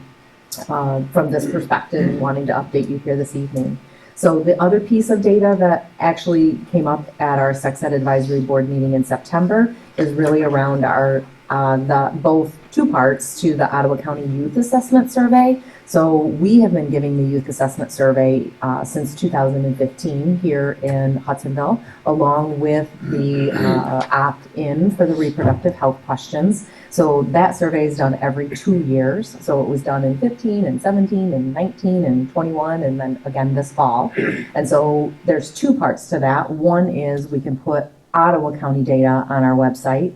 The piece that the Sex Ed Advisory Board feels pretty strongly about is also putting Hudsonville specific data out there on the website. Like if that's data that we're using to guide our programming, let's put that out there for everybody to see.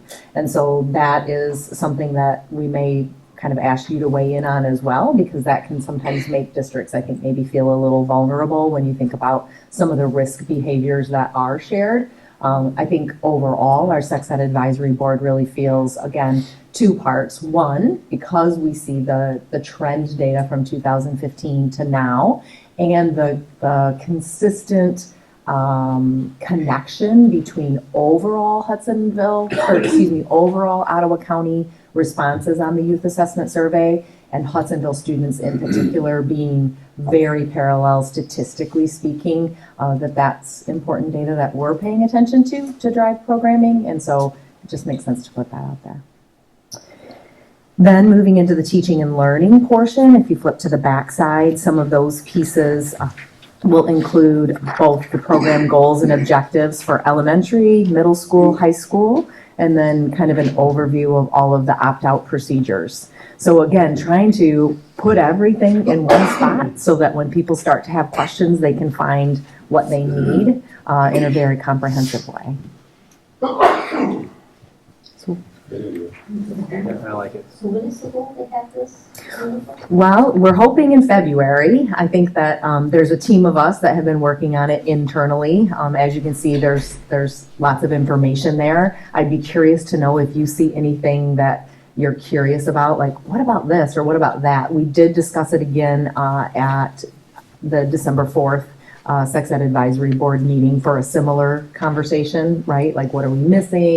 What does it seem like could be added? Knowing we can add anything at any time as well, but just trying to really get out of the gate with a well thought out comprehensive page. This also gives an opportunity, if there is information we need to share, we can put it there and send a letter home and say, here's a link to where you can find it versus here's an attachment, all of that. We'll get that out there for everybody to review. There's been a fair amount of conversation as well about what do we put on the website from here's the full curriculum. And so the Sex Ed Advisory Board, I think, is going to continue to have some conversation about that. Like, what do we put out there?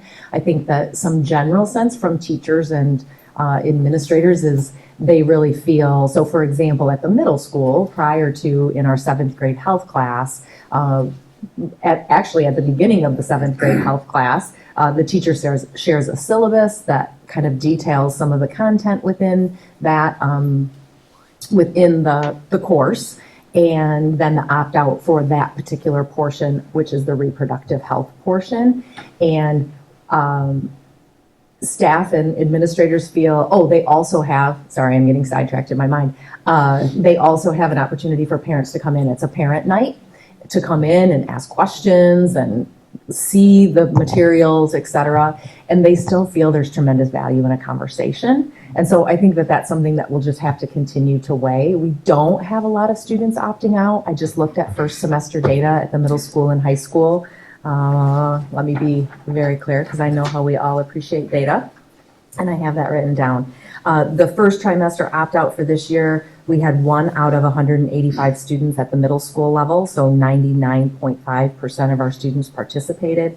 And then we had 3 out of 175 students in trimester 1 at the high school opt-out, so that's 98.3% of our students participated and opted to have their student participate. So, we will continue to kind of navigate what that might look like. Some pieces might be really easy to add on there. For example, a video, which I'll get to in a moment, for review, but then other things like a binder that might be really tricky to work through, but certainly open to continuing that dialogue as we move forward.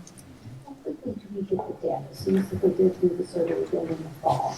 How quickly do the districts and get the data from that survey? From the youth assessment survey, just to be clear. So we just actually got an invitation today, March 14th, I believe, that Ottawa County will release that data, and we'll get our individual school data that day as well. It would be interesting, as part of the data you're getting out of county, do all of the schools have the opt-out provision from the survey? That is something that would also be across the board, like, okay, Hudsonville had 1% of their students opt out of even taking a survey, because obviously that has an impact. Is that at all part of? That's a good question. I'm wondering that makes me wonder about the Ottawa County Youth Assessment Survey website to see if that data is shared there. I think the specific data for each individual school is not shared publicly. That's up for us as a district to decide whether we want to share that or not. I'm not sure about participation rates though. As a middle school principal, I don't remember ever having to report that anywhere. Yeah. The only thing we would have is the number that participated. And it could be because others opt out, it could be others were sick, it could be that people didn't show up, or people didn't take it. It was a voluntary thing, and sometimes, to your point, if we don't get data from everybody, we don't know if the data is representative, but we know because of volume, right? It is representative of the work we're doing. Yes. Yes. Couple other comments. Very appreciative of the legal obligations and best practices, because time and again, I think it's important for us to remind our community that sometimes there may not be things that they particularly like, but we also have our obligations to follow the law. Sure. And it's easy then to say, go to the website, here's the statute, call your legislator if you're not happy with what's said. So I appreciate definitely having that information on there so that they can read for themselves that there are certain things that we are required to do if we provide sex education. And then with respect to detailed curriculum, I agree there's no reason to hide anything, but I also think those minor tweakings of, this was the handouts we're doing. Well, this, a year progresses, it's like, wow, we didn't have time to do that handout. You know, if you get too specific, then those small things that change can produce a lot of work for someone to constantly be going back into that website and making sure you remove, you know, something that may have been tweaked. So that's just kind of my opinion on that. I like a little bit more of the summary idea, since the parents themselves are getting the specific detail. Yeah. That's helpful, thank you. I just appreciate the work that's gone into this, not just this, but historically, because sex ed is reproductive health education, can be a sensitive subject. Yeah.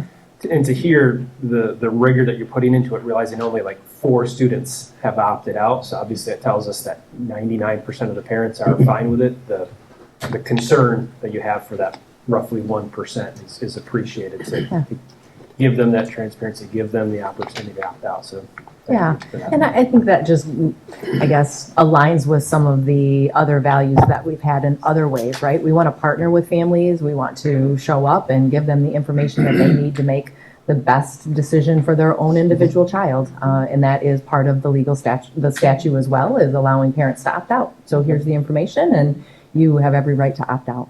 So. Yeah, I agree with Dawn about keeping the website, maybe even to just agenda topics or topics of discussion and not getting so specific, because content will change.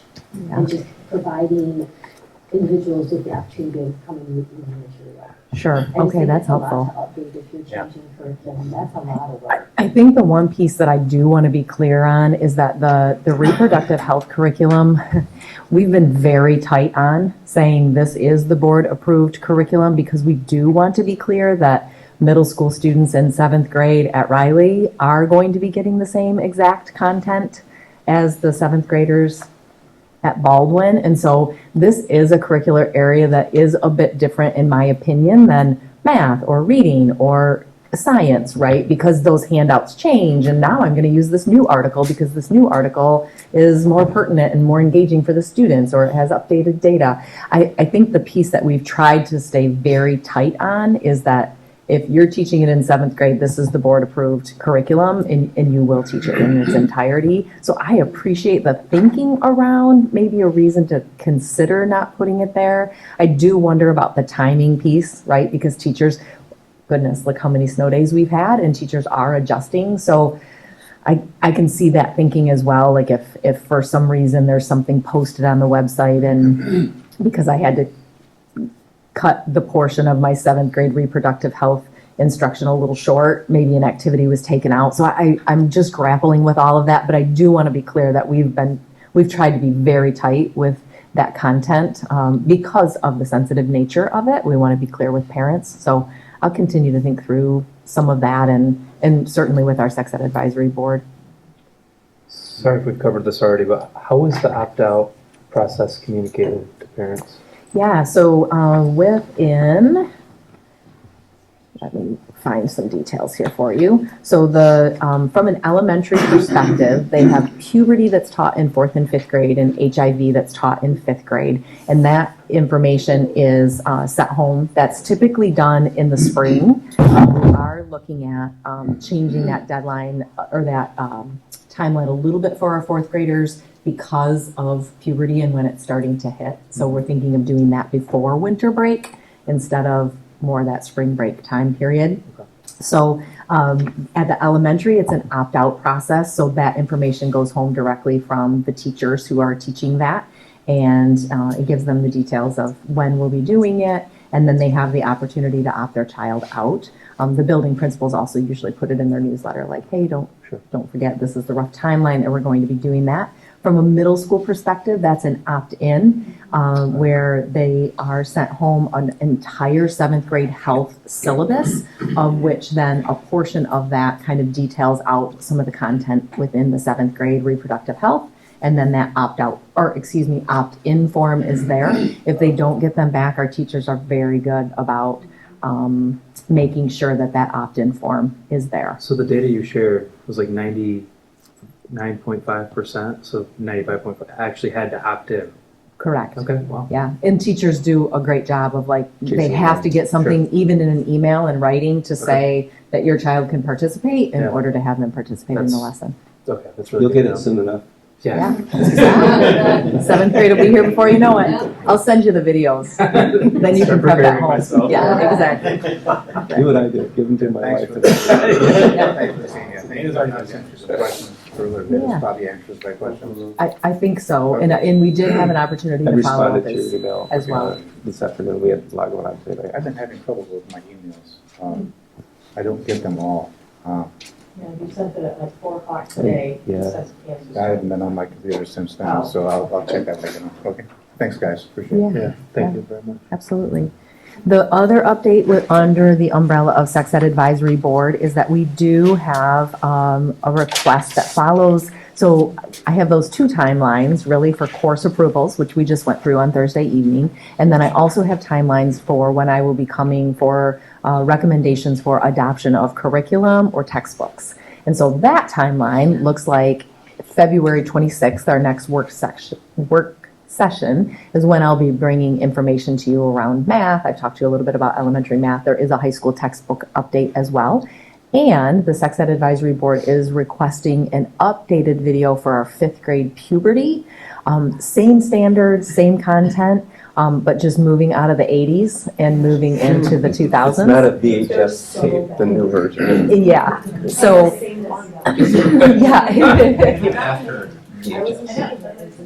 So the Sex Ed Advisory Board had an opportunity to review the video and discuss the video at the December 4th meeting and moved forward with a formal recommendation and approval to recommend that to you. And so we're working through kind of some of the details. So here's the challenge. We'll have to have 2 public hearings for any change to the curriculum. Traditionally, because of the content, we want to make sure the board has a chance to view the old video, but we have to get licensing for you to view the new video before we use it. So we're working on getting licensing. If this works out, the timing, we'd like to share it with the board a week before our next work session. And we'd have a public hearing at the end of that work session. We wouldn't be showing the video at the work session. it's about 20 minutes for Boys, Boys, 25 minutes for 20 girls. for girls, so it's 45 minutes. We'll share that with the board. You can watch it on your own. You can watch it multiple times if you want. Just to go from there.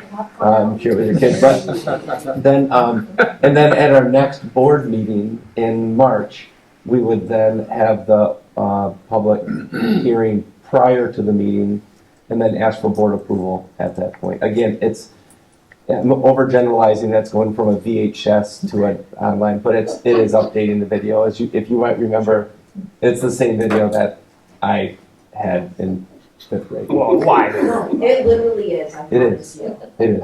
It's 1980, Yeah. and I was in I'm not kidding. 4th grade. I think I'm over exaggerating, but it's very old and outdated. The content isn't necessarily different, and so, but It's it a little will follow the shorter than, process. it does short, it goes from 30 minutes down to 25, and it cuts about 8 minutes down to 2. We like to share those with the board. We're still working on licensing. We literally tried to finalize the timeline about half hour before this meeting started because we have to make sure we have The those two public hearings. hearings because it's reproductive health content. And they'll be at least a week apart between the two.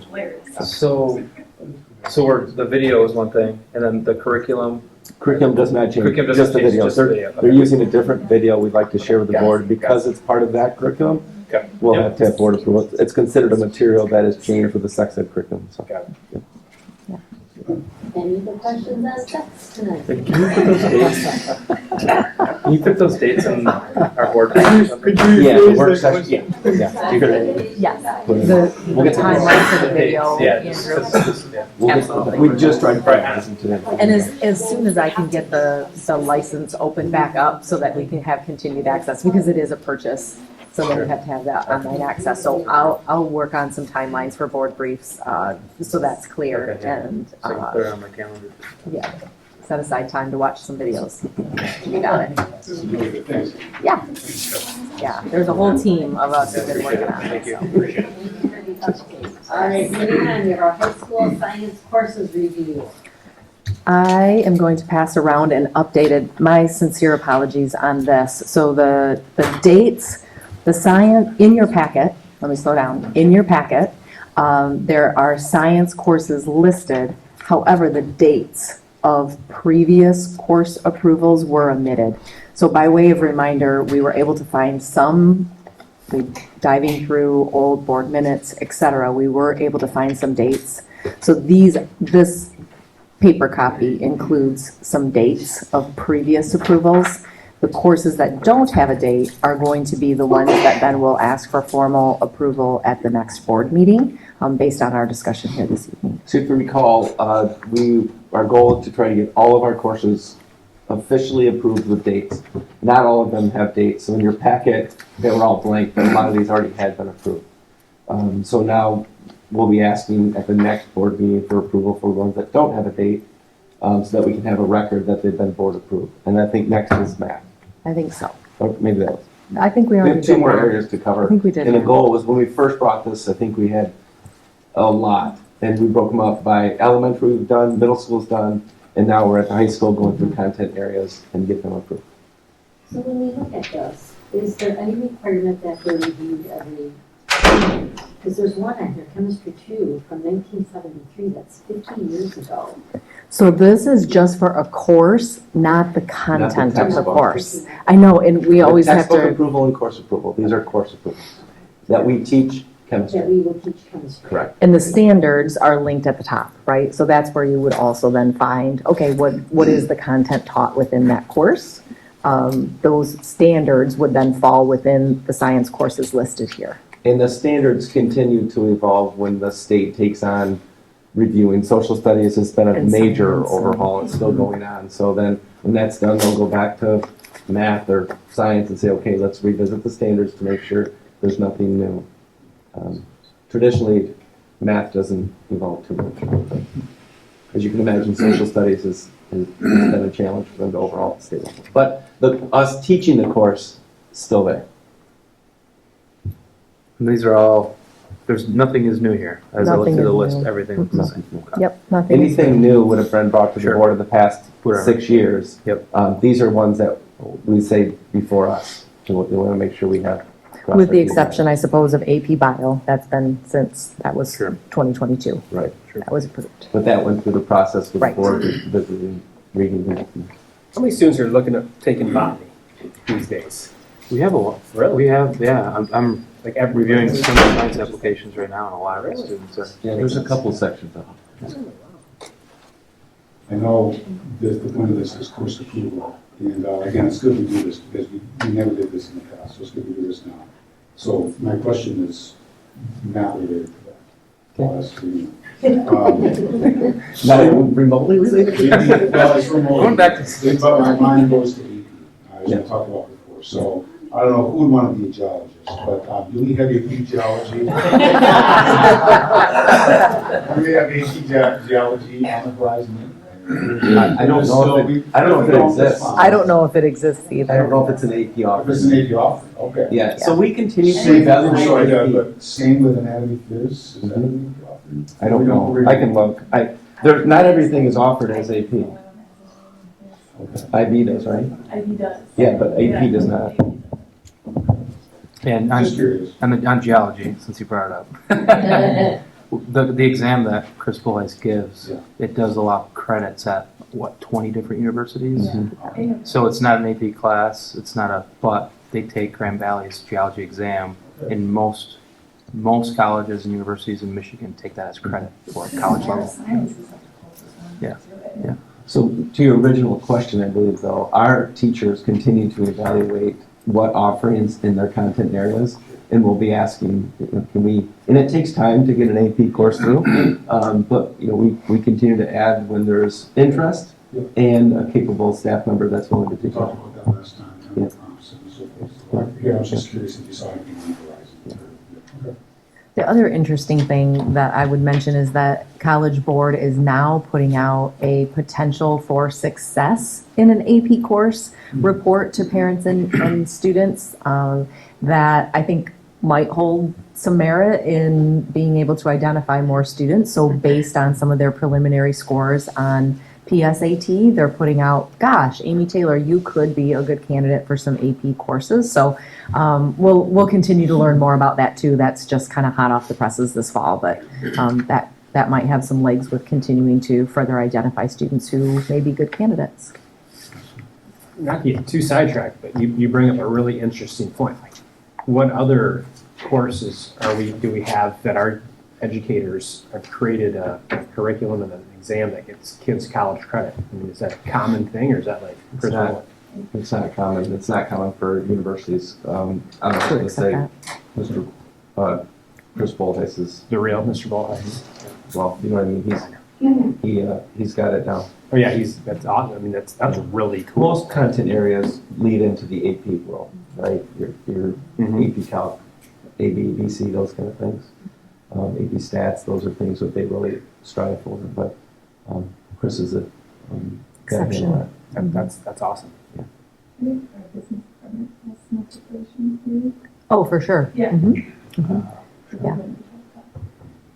Cool. Any other questions on the high school science courses? Also, I'm sorry, Dr. It also struck me as when you go into the state standards and you read through those, what credit is out there. This is just science, I mean, it's not math, and. So, we expect a lot of our teachers. They do a lot of work aligning curriculum to standards and teaching to them. This will come to the board for approval in February 8th, yeah. We don't have to first read a second approval. Any questions on high school science? Okay, next up we have our superintendent goals, and just to provide some context for our discussion as we move forward. It's been a couple months, so I need everyone to kind of put their thinking caps back on. So back in November, after consulting with Jay Bennett at the MASB, I sent everyone an email sharing the annual evaluation process cycle that needed to be used following the MASB guidelines. So we were very fortunate to have Jay Bennett come and to help facilitate Dr. Vanderjack's evaluation in November. And on the evaluation instrument that Jay distributed to all the board members and Dr. Vanderjack the day after on November 28th, next steps are provided in Appendix E and Appendix F. And those steps have been confirmed with Jay. So one thing that is still unclear from the time that we did our evaluation, and I actually checked with Jay today, is the status of the new superintendent evaluation tool. Jay mentioned they are working on a new superintendent evaluation tool. He said he didn't know if it would be required that all superintendents are reevaluated with this new tool. No decision has been made yet. Jay does not anticipate a decision being made until spring. So we can't make any decisions in regards to Doug's annual evaluation until there's a decision from the MASB. So Jay indicated to please just follow the current process. So on that email that I sent, if everyone remembers back to November, during the month of January, we would review expectations and develop SMART goals for this calendar year. Then in April, we'll do an informal update, June, a formal discussion, August, another informal update, and then in November, we will do an evaluation if it is necessary. So today, we need to develop 2 to 3 SMART goals. So when developing these goals, all board members and Dr. Vanderjack should be involved in the process per MASB. To help guide goal development, Jay shared in November that the goals should not already be part of the strategic plan or on the evaluation instrument. And when I was talking to him today, I did verify that as well.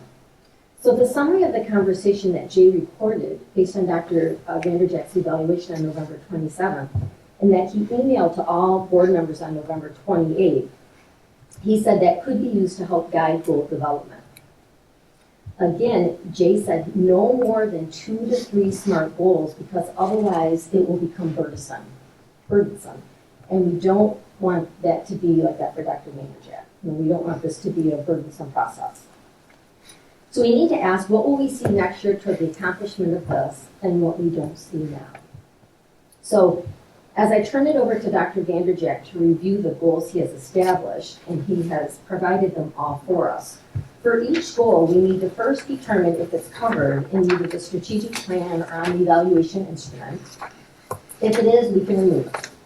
Then we need to determine what would we like to see that we are currently not seeing.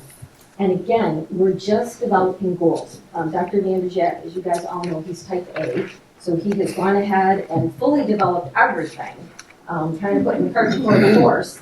But tonight, we're just going to develop goals that we will collaboratively develop, that we will all mutually agree upon per MASB. And then next steps for Dr. Vanderjack then will to develop his action plan once we have the 2 to 3 goals finalized. So at this point, I'll turn it over to Dr. Vanderjack and we can go through this document. And he also sent it to board members yesterday. Then we can talk about each goal and we can go from there. But the goal is 2 to 3. So a point of question of clarification. So was Jay saying that the board is creating 2 to 3 goals for Doug to accomplish? Or is this about the superintendent creating goals for himself, or is both? No, so Jay had said he shouldn't have additional goals. That Doug shouldn't have like personal goals, because that's too much.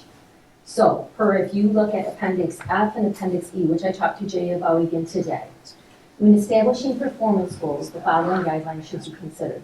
Involve all board members and superintendent. So Jay stressed it should be a mutually agreed upon process, and it should involve all of us. It shouldn't just be me as president, or Nick as vice president, or Dr. Vanderjack. It should be all of us. And what do we want to see moving forward that we're not seeing now? And not a lot. Jay said no more than 2 to 3. So Jay said it would be helpful, something for us to think about is an email that he sent us on things that he saw from the conversation that we had. Those are things that we could use to help develop some SMART goals. And I appreciate that overview. And understand Jay's perspective and comments, having been down this path a couple of times with Jay. And sometimes you have to step back and go, okay, what do we have as a superintendent? I mean, when a company hires a CEO, they hire that CEO because that CEO fits the needs of the organization, it's driving the organization in the right direction, and so forth. When a university hires a president, that they're going, okay, president, we are entrusting you to lead this organization. And it's the same with the superintendent. We're entrusting you to lead this organization. And part of that is we expect you to see where there may be gaps in the organization, where there may be areas for improvement, and where there may be areas that we need to, that you say, okay, I've got to put more emphasis, I've got to drive some more activity here or here. As a board, as a functioning board, again, be it a school board, or board of directors, or a church board, or whatever, again, I know you all got my email, but we have to think about governance. And we entrust this individual to say, your job is to drive the district forward. Your job is to run the district and to drive it forward. And so what I expect from you, and I expect it from individuals who work for me as an executive, I expect it from others, I want you to bring the goals to me based on the gaps that you see in the organization. And as a board, or as your supervisor, I want to review those goals and say, I see a gap here, I see a gap there, but directionally, you're leading the district in the right direction. So I do appreciate and respect Jay's comments. I've had similar conversations with him, but he's offering a slice and a perspective. And you also have to remember that he's talking about every district in the state, all 581 districts in the state of Michigan, some of which have never done a goal for a superintendent, some of which have been done like us, with a superintendent that's done this with large districts like Rockford in the past. Some of which have said, we know how to do this, we know how to move this. So remember, Jay's talking about the 200 student district up in the western UP that's never done a goal. And sharing perspective on, here's how you get started, here's what you do. But in the case of a district, a high-performing district, which we are, with a high-performing superintendent that has done this, we have to take that into account as well. So, again, I come back to the strategic governance. And I appreciate that perspective, Ken. I've had a lot of conversations with Jay, and this is the MASB. I mean, we use the MASB tool, research-based. They have a very established process on what we should be doing. Right, and I'm not countering the process. I'm not saying the process is wrong. I agree with you. My point is that that tool is developed for, again, a 200-kid district that has never done goals. And it also forms we're a couple notches above that in terms of our performance, in terms of what we do and what we expect from our superintendent and superintendent staff, quite frankly. So, yeah, we can talk about it. I'm not saying we shouldn't talk about it. I'm not saying we shouldn't debate what I put out there or Doug's, but whatever. That's not my point. But think more broadly in terms of where we're at with the district versus where West Edith High School is in Western UP. We're in a different place. On the MASB Foundation, still taking the same path, but going a little higher. And I'll be honest, I don't have an issue with saying, Doug, you've got 5 goals. Because you can do 5 goals. One of which is construction, monitor construction. It's the same thing we're doing, but it's so crucial to the district that you've got to keep an eye on construction and let us know if something's going to be late. So it's not like a new goal, but it's so critical, you've got to keep an eye on that project. So I respect MASBs. Again, I appreciate you reiterating that, but think about us as building on that foundation and 2 steps higher from there. That's the point I try to make. That's a fair point. And like we've all, in different settings have done reviews. We've been, the recipient of the review. Also, a lot of us have led reviews. And I always look at more aspirationally too. Like to your point, I think we do a lot of things really well. I would want to be like, well, what's that stretch goal? What beyond the SOAR goals, beyond all the things that Dr. Vanderjack does really well? What's the next thing? Like, what could we do more? And then I think having the conversation as a board, well, what can we do to support that goal? Because that falls on us too. I mean, that's where our role comes in is what resources do you need to do this? And you shouldn't have to do it alone type of a thing. That's I always have liked to hear that personally when I've been having my review is, hey, well, how can I help that? So that's the way I would get it. Just a technical comment. I did not get your email today, Karen, which is kind of weird. No, I think you had me on. I did not get, I'll talk to the IT department tomorrow about it. I did not get yours, but I got your comment about his email. So, so I didn't know what you were talking about. But anyway, to the discussion now, I'm not sure, Ken, how you want us to proceed differing from what Barbara suggested. She suggested that we collaborate here and come up with 3 goals. The only difference I could see was you were thinking with 5 would be okay. No, I think Barb has established what we want to do. Okay. And I think we follow Barb's lead in this. Again, my advice to the board is that, number one, we don't get hung up on 2 or 3. We're a high-performing district, a high-performing superintendent, a high-performing team. Let's not get too hung up on that, number one. Now, if it ends up being 3, I don't care, but he sets the goal, the superintendent sets the goals. And he may say, I want 4. And our job as a board to go, okay, well, those all fit directionally with what the district needs to go, so it's 4.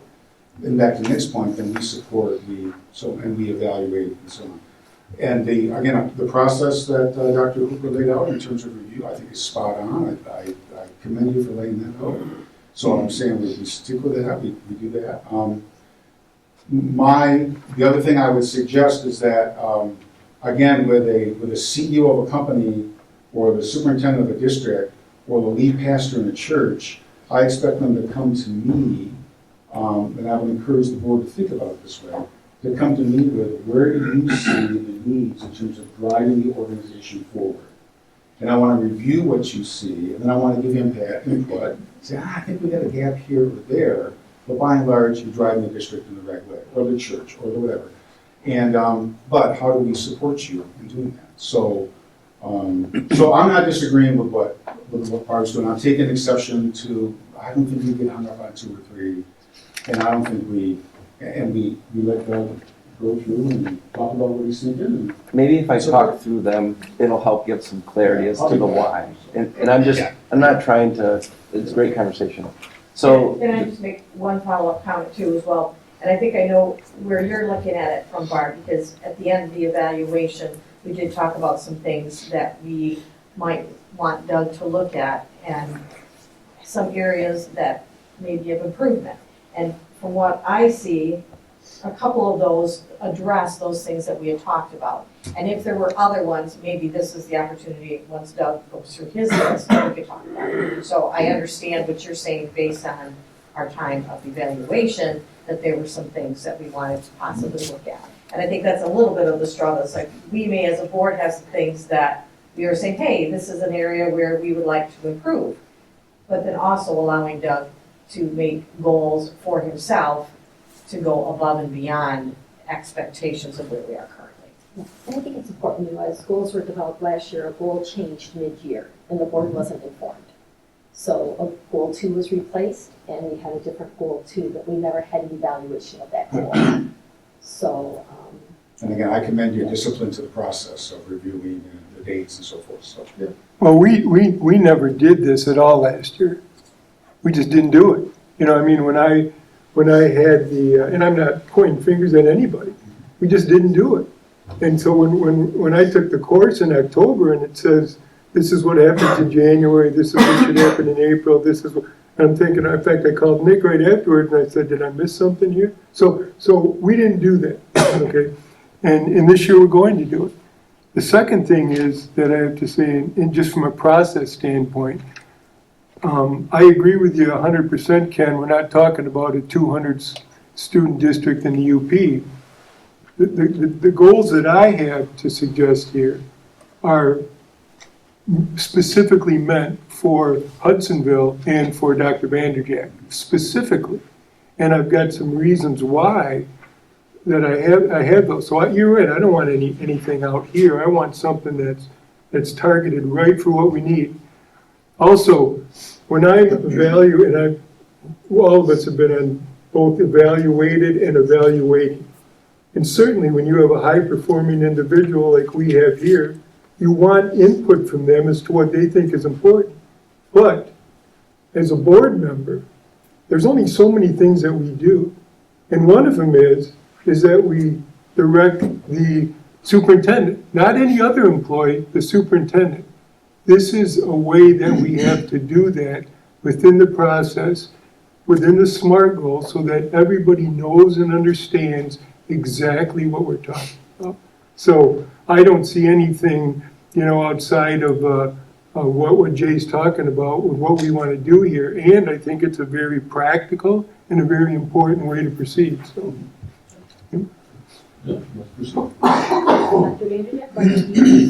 Yeah, so I took the feedback from Jay Bennett in his email to make sure I included some of the things that that impacted the district. And there are also some things that that may not be on the radar of the board that I think we need to spend some time on. So I'll start with my first goal.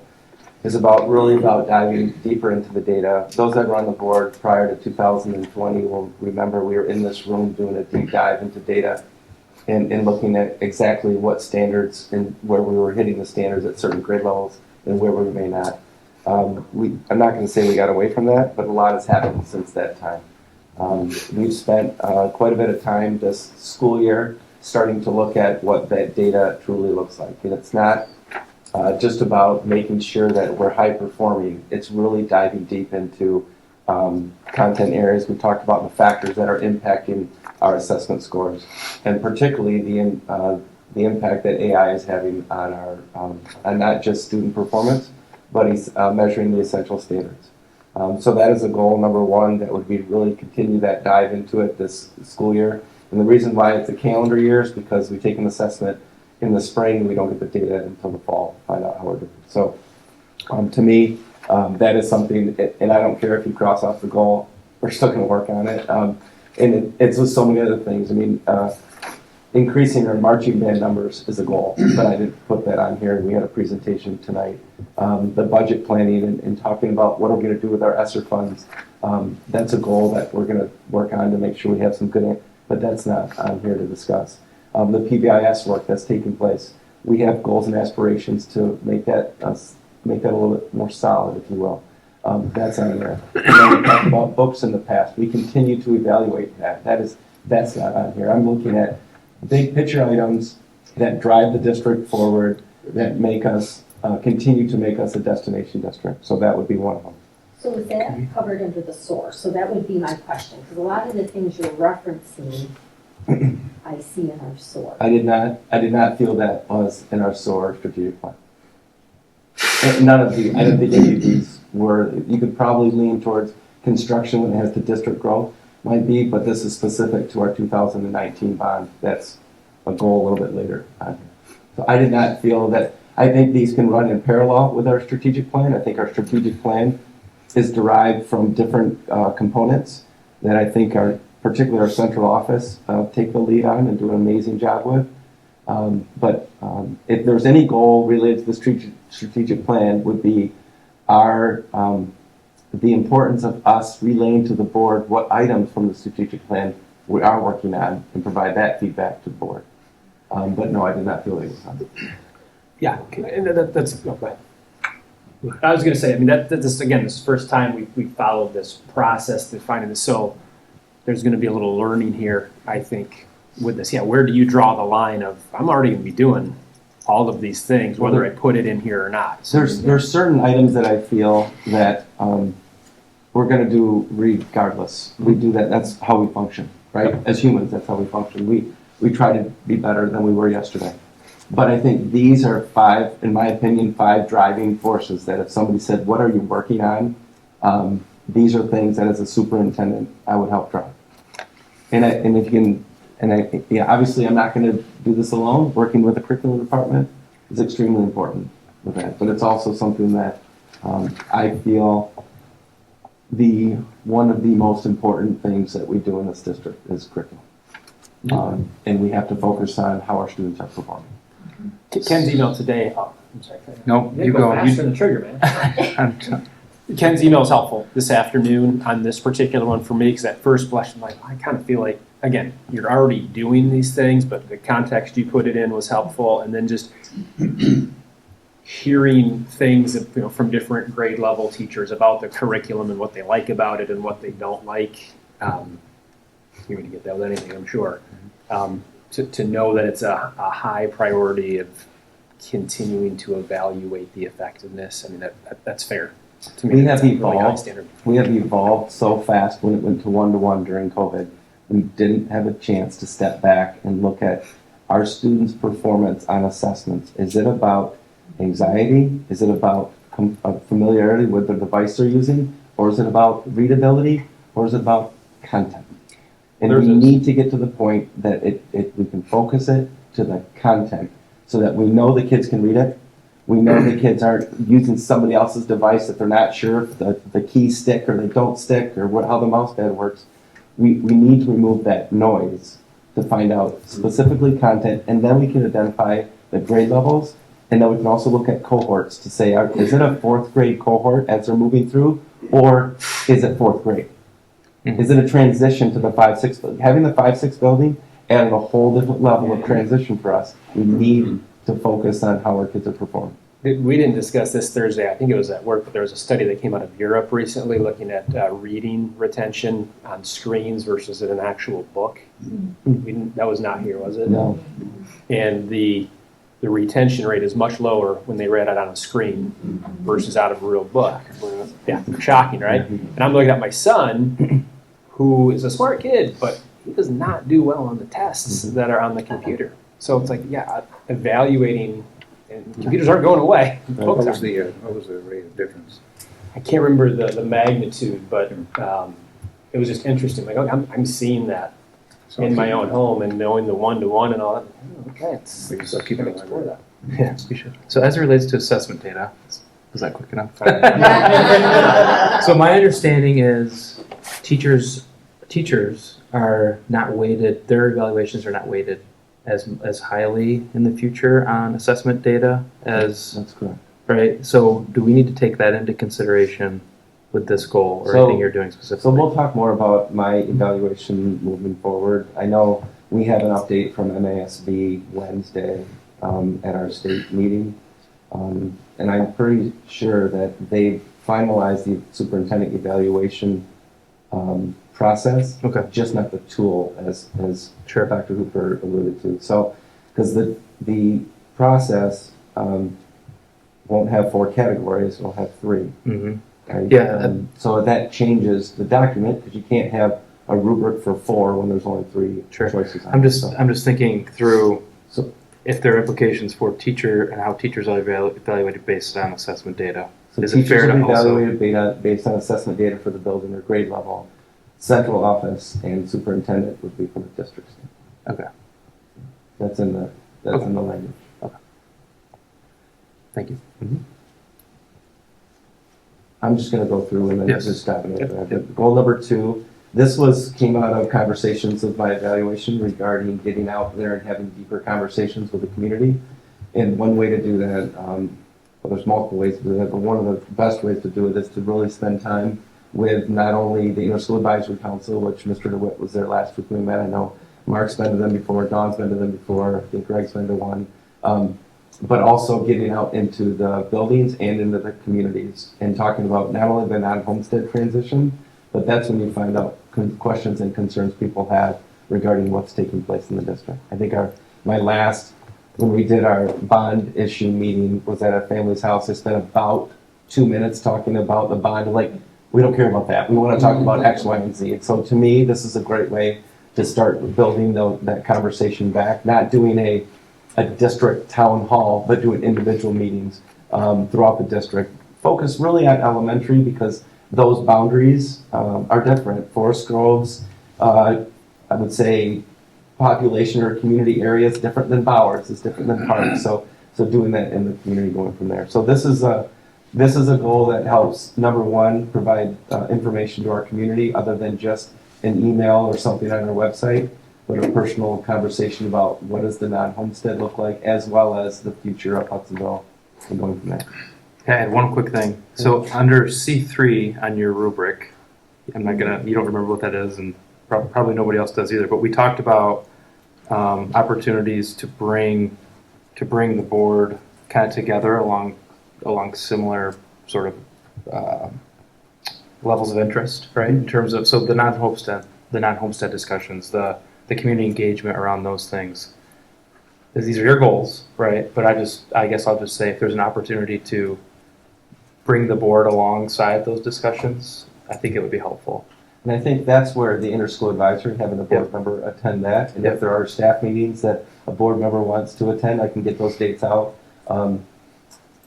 Yeah. I think it's important for the community to see that this board is also supporting you in those things. I think that'll go a long way. Interesting. I like it. I'd love to get a list of some of the staff meetings again to be present, right? Yeah. It's always a good, even if you don't say anything, Yeah. presence says a lot. Yeah, no, I'd love to get that list. That'd be great. The next goal is about diversity and advocacy. We do have goals on our strategic plan, on our SOAR plan regarding that. This is specific to getting this plan off the ground. We've been meeting for 2 years now, and Nick, I think you had even mentioned to me that one of our breakfast meetings, that it's about time we have to do something. So I think that's one of those things that this is specific to an actionable plan. Now, it still has to go board approval, it's got to go all that, but we've been doing so much work under, I do want to thank several of our administrators.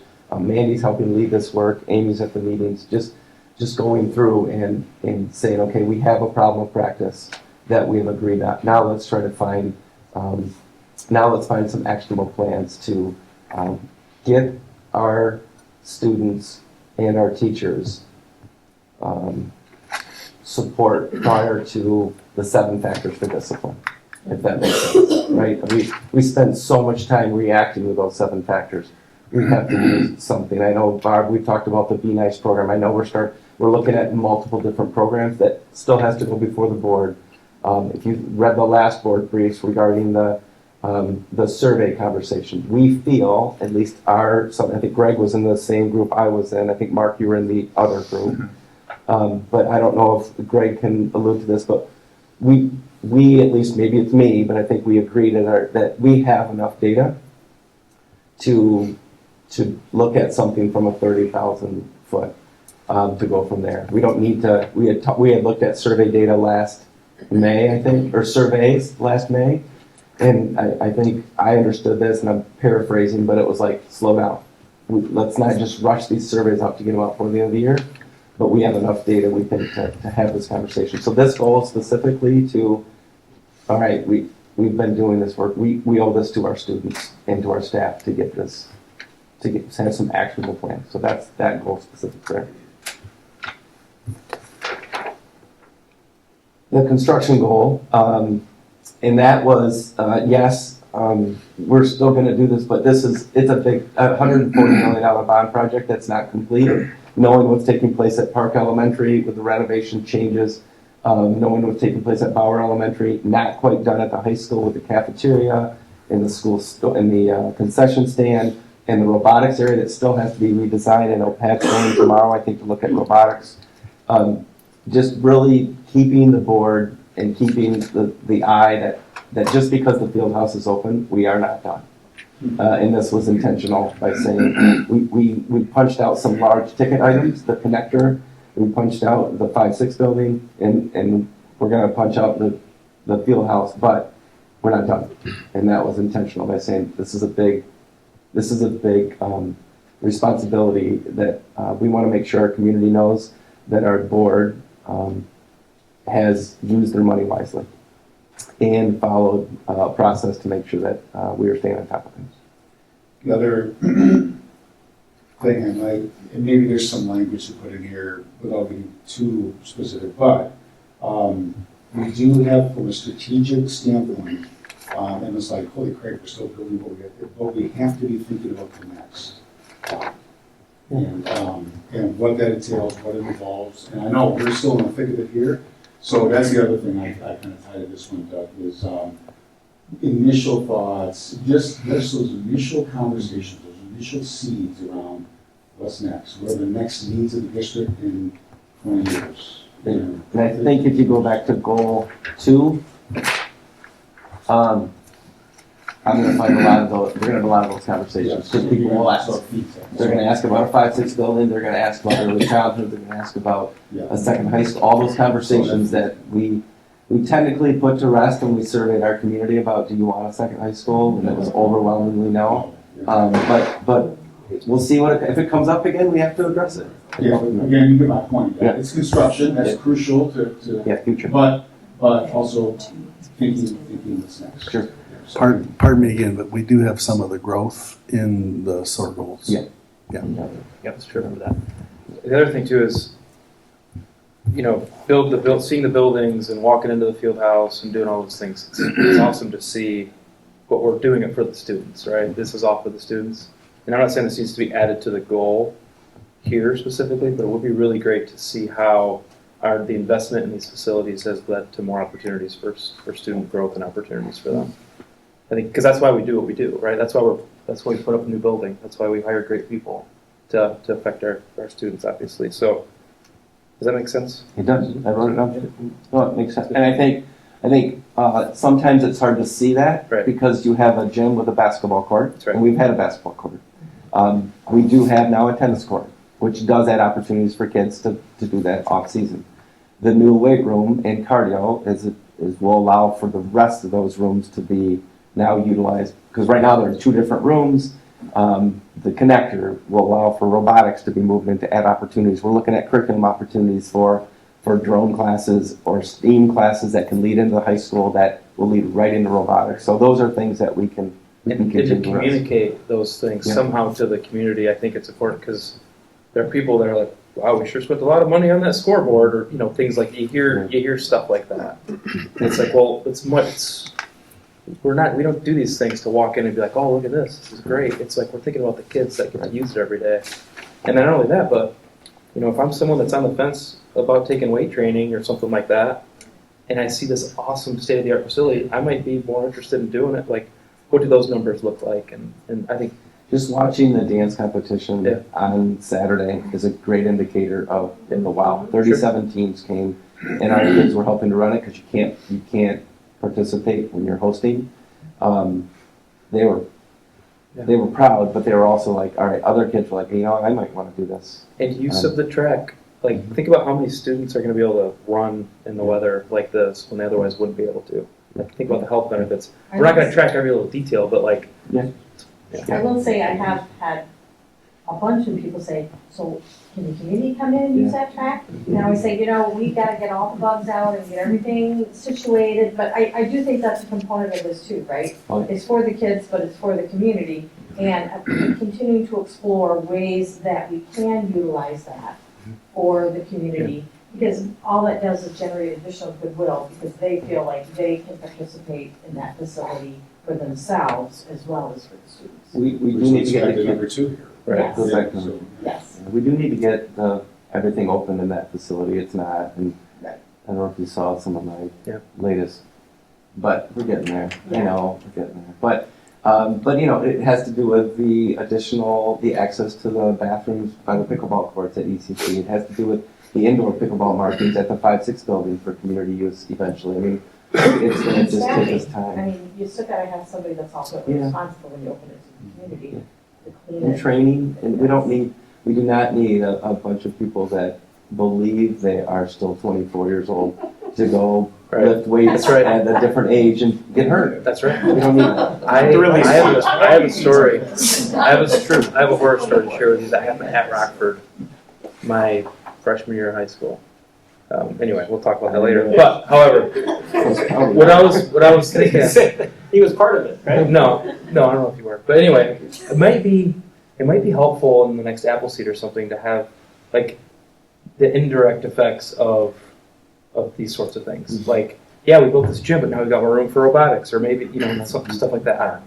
We can have Appleseed's a little heavy with snow day information this time, but definitely in the future, or even a separate publication that we send out. I think Here's it's a more for the construction community. update, and here's we have, the blog is on our website that gives a lot of information, but we can put together a complete separate, doesn't have to be Appleseed, we can just send a construction update that it talks about not only the other opportunities, but also talks about the public use of facilities too, and what that timeline looks like, so people can not stop asking, but know the answers and not have to ask them. Again, not to beat that horse, but one less kid. Again, that lays ground, I like the idea because that lays groundwork for the next spot. That's right. It's only what the benefit I got, That's right. in my students or myself as a community member from the last spot, that nice scoreboard and stuff. But it helps to lay that seed for it, it's a community benefit, in addition to student benefit, so it leads to that, so. It's a good suggestion. And then finally, this last goal was directly from the conversation that we had with Jay, was specifically about board communications and consistent communication, not knowing you couldn't access your email, but what does that look like? And trying to make sure those processes and protocols and methods are streamlined and get feedback to say, how can we do this differently or better? On this one, and I know it's not your job specifically to do this, but Mark, I think Mark's words were, I wrote it down, cultivate compromise on controversial issues. I don't know if there's something along those lines that we can add into this communication or not. I know it's not your job for us to agree on everything necessarily, but something to think about. I don't have any problem with these goals. My personal opinion is that I think they mostly fall within the strategic plan or within your day-to-day operations. But I'm not complaining about those. The one thing that is missing to me, and you've approached it here already, Andrew, and it came up in your performance appraisal, we have, to me, the greatest issue in our district right now is division. We hear about parents who are upset. We hear about teachers who are upset with the board. We have a consistent pattern of 3-4 votes. And that's unacceptable. That should not happen. Because when you have, I don't mind 1 or 2 occasionally voting no, and I think that's probably a healthy thing, but when you have a pattern of 3-4 votes, it's a pernicious and malignant environment. And that to me would be, if I could give you one goal, it would be to bring harmony to the board. It would be to bring harmony between the teachers and the board. Because that to me is the greatest need of this district right now. And that's our job. No, it doesn't. I agree with, I agree that it's our job to set a goal to facilitate the way we are perceived as a board by the community and by the staff. Yeah, I'm happy to do that, Dawn.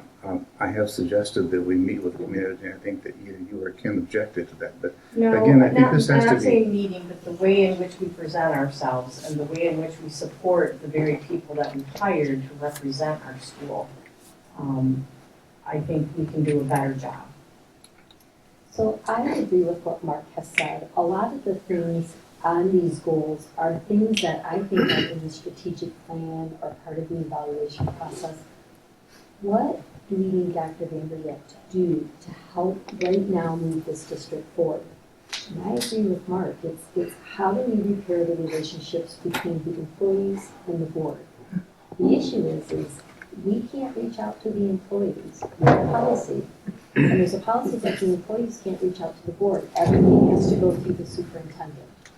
So unless we're going to change those policies where I can reach out to a teacher and a teacher can reach out to me, Dr. Vanderjack is the conduit. He's the critical piece in that. Now what that looks like, I don't know, but he's key in this. And there's a lot we can do, but he's key in this. I can't reach out to the employees. I can't just go. We have a policy, unless we're going to change the policy. But as I read the policy, I can't just email a teacher. They can't email me when they have a problem. Everything is supposed to go through the superintendent. On the other hand, they all can watch the video or attend the meeting, and they have. And that's where they see the disconnect. I don't know that individual conversations board members may have had with teachers at a basketball game, whatever, is what the problem is. I think it's how they see the board function and some of the things that have been said at board meetings. And again, in my opinion, that's not on Doug, because we all use our words, we all decide what we say or don't say, we all decide how we vote. That's not Doug, that's us. And that's again why I'm glad we're still pursuing reviewing the code of conduct, because although I recognize that Doug in central office can set a tone, that's not the same thing as how we vote, what we say, and how we appear. Because for every person that's here in person, whether it be a teacher or a staff member, there's probably 10, 20, 30 people that are watching the videos. And that's why I feel it's just as much on us, because we can control what we say here, we can control how we act, and we can control how we vote. Doug can't do that. He can be a facilitator and create culture, but he doesn't control the board. We control ourselves. But let me just respond if I could. I don't watch the videos on the board. I tried to look at one today, and it's over on YouTube. I don't see a lot of combative things going on. Maybe now and then. And I don't mind if there are. That's probably healthier than harboring it and talking in the parking lot. There's not a lot of that you can see on this board of us saying bad things or awful things. But go just an example. I'm not trying to re-evaluate the ruler, but just use that as an example. I don't know how long it was when we dealt with ruler. Now, if I'm the leader of a group and I've got a 3-4 vote, and I know that, I would not want to move forward with a 3-4 vote. I would want to sit down and have this group come up with something else so that we could have at least a 6-1 vote. But that's not just on group, that's just an example. That's been the pattern of 4-3 votes, and that shouldn't happen. And as the leader, there should be a sense of bringing coalescence, and if this program is going to divide us, let's find something else to move us ahead. And I think that is a responsibility of the superintendent. I feel like I'm living in the middle on this, because I think people are bringing a lot of good perspectives to this, and you're 100% right. We're responsible for everything we say and everything in these meetings.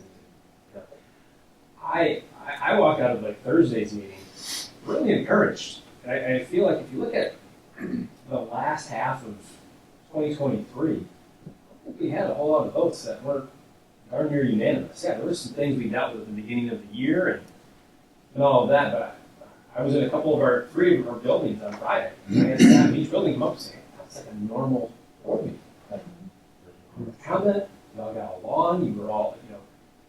I think we have to continue to model behavior going forward. And I think even tonight, I mean, we've touched on some things that I think 7-8 months ago might have been a little bit more combative, but like there's a gained mutual respect, relational capital that we're building here. The communication thing still is near to me, and I think we can continue to model it and own it here. But to Barb's point, there's a few outstanding staff board communications that I don't think have fully been addressed. I don't think I fully understand where some of it comes from. And to a point Mark's made many times, sometimes you just got to sit down and talk it out. And I get, again, there's still that relational capital that needs to be built in different areas, but I really want to start somewhere. Because I always look at, we're the only people here in the district that every meeting is recorded, so everybody can see how we're living out our lives, and what greater way to set an example to our students than for people that have different worldviews and different opinions that come together. And we talk about it, we just have an amazing staff. So it bothers me when there is this outstanding frustration, and I fully understand. Let's just talk these things through, so at least we understand and can come to some agreement on things. And I think that's where Doug comes into play per our policy. I'm not asking you to be the mediator, the arbitrator. I want to respect the process. And it would be one thing that you pick up the phone and call somebody, but again, I want to respect the process. I think that's where we kind of, that's where this becomes a goal, is the policy. You know, I've got a couple of things to say here. I partly agree with what Mark said about the votes, but really when I look back on most of the votes, I'd say 90% of them are 7-0. Okay? But the most important ones to me are 4-3 votes, one way or the other. And, you know, if it was only about the bond issues and stuff like that, I wouldn't be sitting at this table today. Okay? Because, I mean, how you spend your money is not as important to me as some of the other issues that I champion sometimes. And so I don't think those are going to go away. I really don't. And there's nothing wrong with a 4-3 vote. You wish they could all be 7-0, but 4-3 votes and 5-2 votes are sometimes the way it's going to be. A few times, Dawn, you've alluded to, you know, what people see. I go back and I look at all these meetings, okay? And what people see is there is some disagreement about what goes on, but I don't see people raising their voices. I don't see people disrespecting each other. I see different points of view that are being articulated in a sometimes strong fashion. But the fact of the matter is that when I look back at what people are doing and saying, I may not agree with what they're saying, but I very rarely walk away from this place thinking that was disrespectful towards me or anyone else about what they said. I may not agree with them, okay, but I don't feel like I've been disrespected. That's the first thing.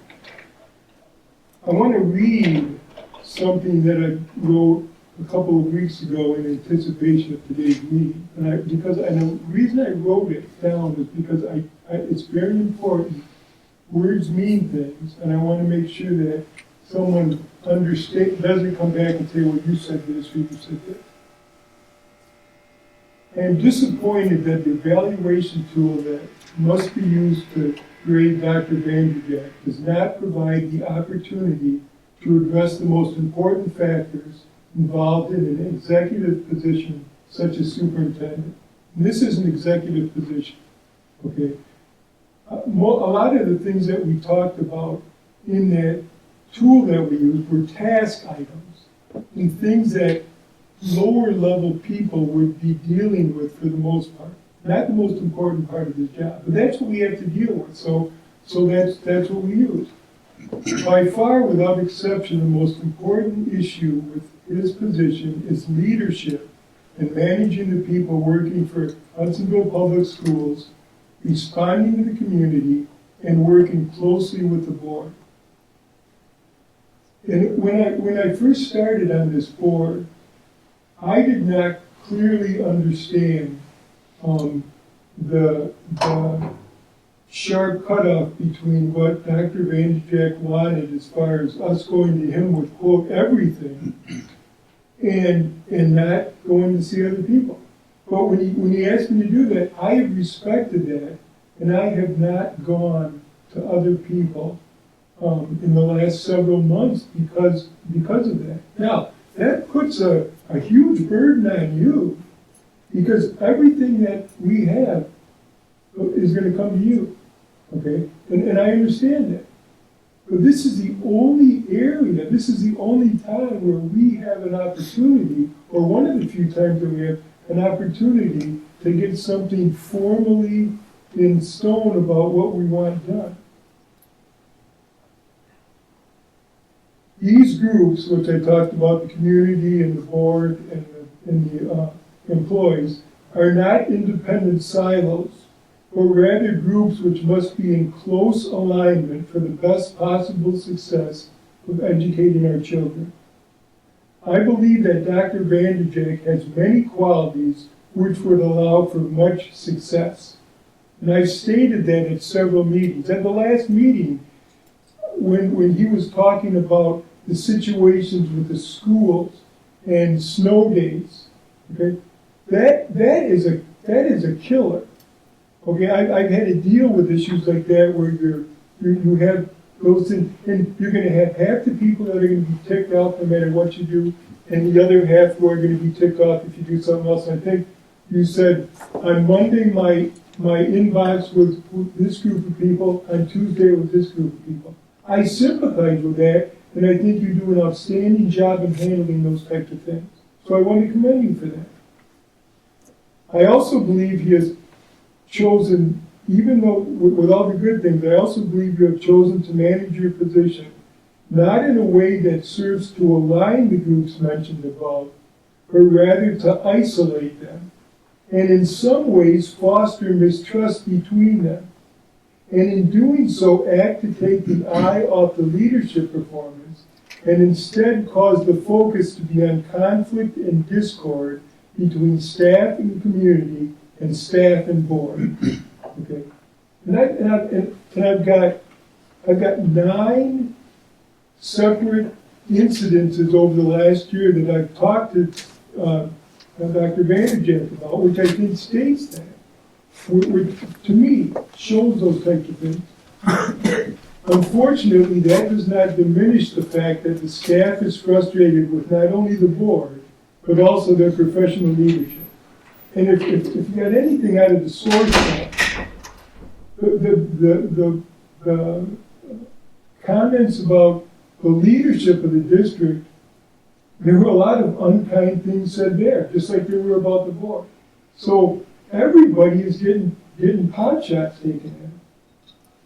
Here is what we need from our superintendent in what used to be a fast-growing district. A leader who inspires others with a shared vision for the future, respects and builds upon the caring, welcoming culture and exemplary reputation of the district, develops effective strategies to manage a fast-growing student population, establishes the highest levels of honesty and integrity, and engenders the trust of others.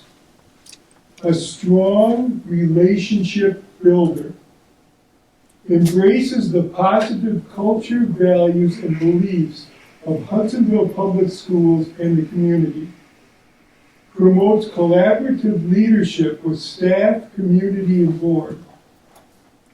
These problems that we're having with the staff saying that they don't like the board, I'm not asking you as the superintendent to just stay out of the way. I'm asking you to get into the fray, and I'm asking you to do everything possible within your unique positional abilities to bridge the gap that we have. And if there's things that you see that I am doing specifically that can cause this division to be there, I want specifics and I want to hear about it, so that then I can explain why I'm doing things, or else I can take a step back and say, you know what, I'm going to do that a little bit differently.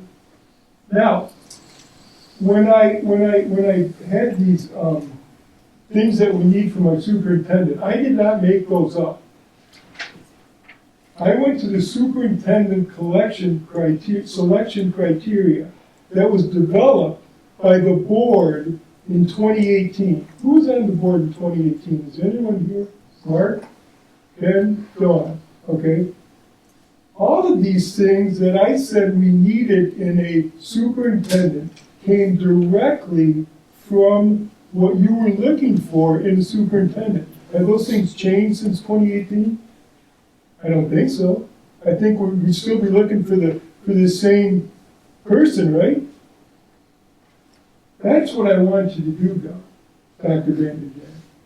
I want you to get in there, and I want you to be able to bridge these gaps that we have in a way that only you can do it. I can't do it. And I'm gonna give you some examples. Okay, I'm gonna give you some examples of because I want everyone to understand that this stuff is not me. I'm not making this stuff up. SOAR 5. At the beginning of the year, when I first got on the board in January, one of the things that when I first met with you, I said, hey, I'd like to attend some of these SOAR 5 meetings, focus meetings. You said to me that wouldn't be the best thing to do because I might influence people just by being in the room. Well, as a superintendent, could it be that you could influence people just by being in the room? Okay? If I would have thought about it more, I would have probably pushed a little bit to be in that room just to hear what was going on. The Board of Education millage vote, when we had that 4-3 vote last year, after we had the 4-3 vote, well, and we had that 4-3 vote because some knucklehead brought up something at the meeting that he said he wouldn't do without first talking to the superintendent. That knucklehead was me. And when Dr. Vanderjagt called me about that, I told him I was wrong, and I apologized. And I told him that that would never happen again. But the fact of the matter is we had that 4-3 vote. And right after that 4-3 vote, I said, I will do everything I can to get this millage passed. And I meant it. Later on, we came back to the board because of a request from Dr. Vanderjagt, who wanted unanimity on that specific vote. He wanted a 7-0 vote. And we got a 7-0 vote. But we took a lot of ridicule from the community about that. And it could have been very easily taken care of. In fact, at the special meeting that we had, Barb said to you, she specifically said to you, Doug, do you have anything to say about this? Okay? And you could have easily said, you know what? I wanted a 7-0 vote, and the board gave me what I asked for, and I really appreciate that. Okay? Another thing. Greg, let me just interrupt. Yeah. I'm trying to, outside of the fact that these are things that you want to say, I'm trying to also understand what part of looking at the superintendent goals this is attributed to. Are you saying these?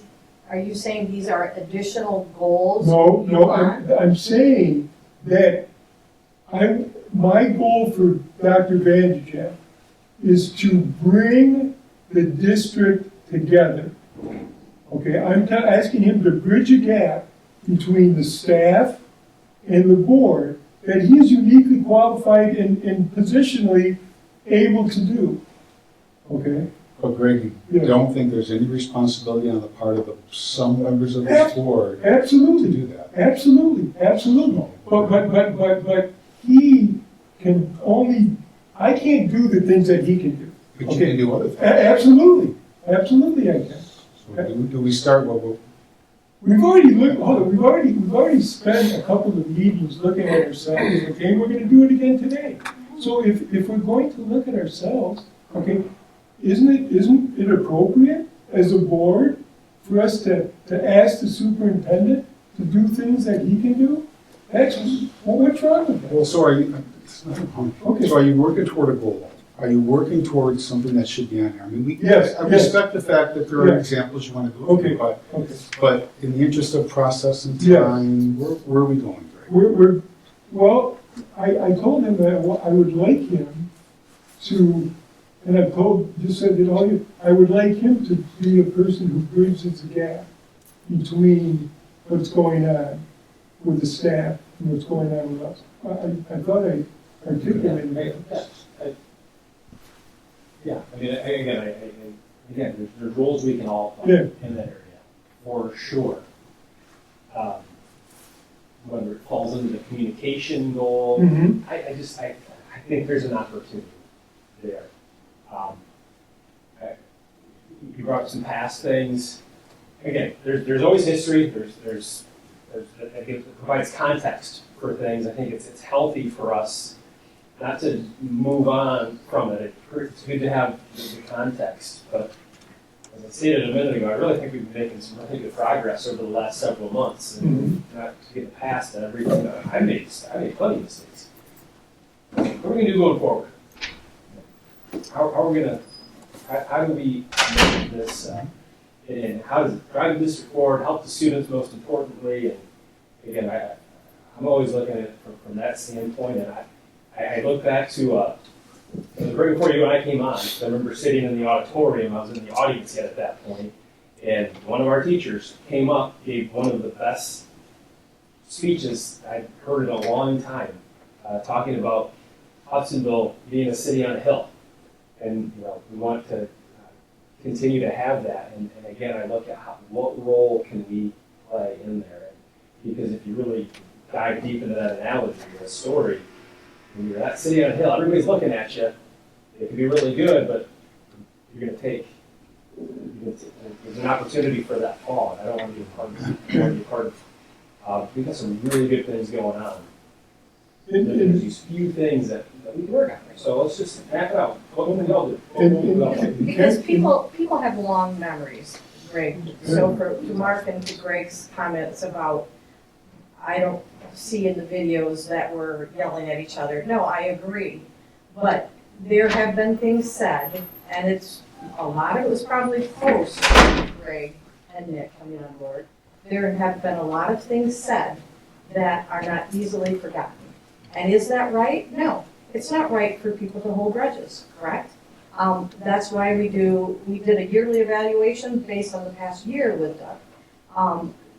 I understand that these are things you want to say, Greg, but in some respects, you are making the very point I'm trying to make, in that someone looking at this video might say, there's Greg, he's got to throw in some more digs to Doug. Instead of coming up with something constructive, he's using examples that appear to be not nice. Okay, and I'm not saying that those didn't happen, that you don't think that those are constructive. But I'm saying people perceive things differently, and people don't forget certain things. And if you've not heard of those things in the community, then maybe there are other groups of people you need to start talking to. Because there have been numerous times, not just from staff, but from other people, who have commented about things that have been said over the last 3 years. Again, should we be rehashing things said a year ago, 2 years ago? Probably not. It's the human nature, right? But if we are truly going to keep moving forward, and I think we've done a good job in the last 6 months, to Nick's point, this is where we have to say, we need to set some of this stuff aside, whether we're right or we're wrong, and say, how can we best come up with goals that continue that process? And a goal to say, Doug needs to bring us all together is not really a measurable goal. And it's not really a goal that at the end of the day is going to be as productive as us saying, here's some ways that Doug can help with communication. Here's some things as a board we can continue to work on. And it's going to take time. And I think we've been making progress. But I don't want us to backtrack so much that people throw up their hands and say, here we go again. It's some of the same things that the board is rehashing, even though the community might be rehashing some of the same things. We aren't responsible for what they rehash and what they say and what they remember and what they repeat. We're responsible as a board to be above as much as possible to move forward. And I don't know how many more things that you want to give as an example, but I want to be respectful of everybody's time here. And I think most of us would agree that moving forward probably entails focusing more on a specific goal for Doug in our district than getting as detailed as you are right now. Okay, and I respect that opinion, and I respect what you said, Ken. So I'm going to put that piece of paper aside. You'd be glad to email it to us. No, and what I'm going to do is I'm going to say to Dr. Vanderbilt and to the rest of you that I believe his most important goal should be bringing this district together, the staff, and I'm not gonna tell him how to do that. I want him to come, I want Dr. Vanderjack to come back to us and give us examples about how he's gonna do this. Now, the items that I have listed here, I think would be perfect examples of things that he could do, okay? Real life things, but I'm not gonna read any more of them, okay? And I'd be more than happy to talk to him again about those, because I've talked to him before. This isn't something I'm just coming up with that, I haven't had the conversation with Dr. Vanderjack before, because I have. And I've told him how I felt about this. So I appreciate your input, and so I'm gonna stop reading. And I'll pick up on Nick's point about moving forward, and Dawn's point about moving forward. And to me, it's a broader leadership. We've talked about as a board, the problem statement, the thing that we're working through is there is stated in the source survey and through other communication that has come to this board, either directly or through the superintendent, but in many cases directly, that there is a disconnect between some population of teachers and the board. And let's be candid, we could say some on the board, we could say the whole board. I'm not going to debate that right now. But it's that's where we're at, and there's probably a collective response that needs to be thought through, board and superintendent. I agree with your comment. Well, I'm not going to expand.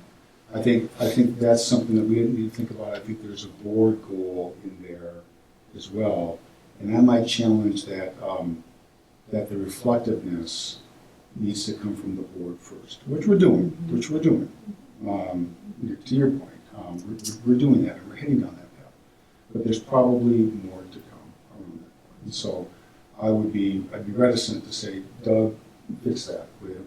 Because I think it's 50-50, maybe 70-30 on that. And I think that's what we got to think about and reflect on and move forward. Not dredge in the past, but move forward and say, okay, we got it. And I think that's what a number of our constituents stood up and talked about in the last meeting. We just want you guys to be a team, and we want you to move forward as a district. I often think when we have the 4-3 vote, if we're not voting how the teachers want us to vote, they do assist the learning. If we don't agree with what they want, you're but they might not understand where I'm coming from. So I think tonight we need to be able to move on. I agree with Greg, I agree with Mark, I agree with Nick. The number one issue that I see right now is how do we move forward and how do we bridge the employees and the board when we have policies that don't allow it to happen. And I'll be the first to admit, I know I made one statement and I regret it, and I've always written things down since. But in order to move on, this is critical. With all due respect, I'm sorry, I didn't mean to cut you off. With all due respect, Dr. Hoover, I don't think it is I think the moving on has to start here first as a board. I think that, again, we have to think about, we have to reflect, we have to look at the information that we've received and say, wait a minute, the community and teachers are responding to what they see. And they're going to see what happens here first and comments made and so on and so forth.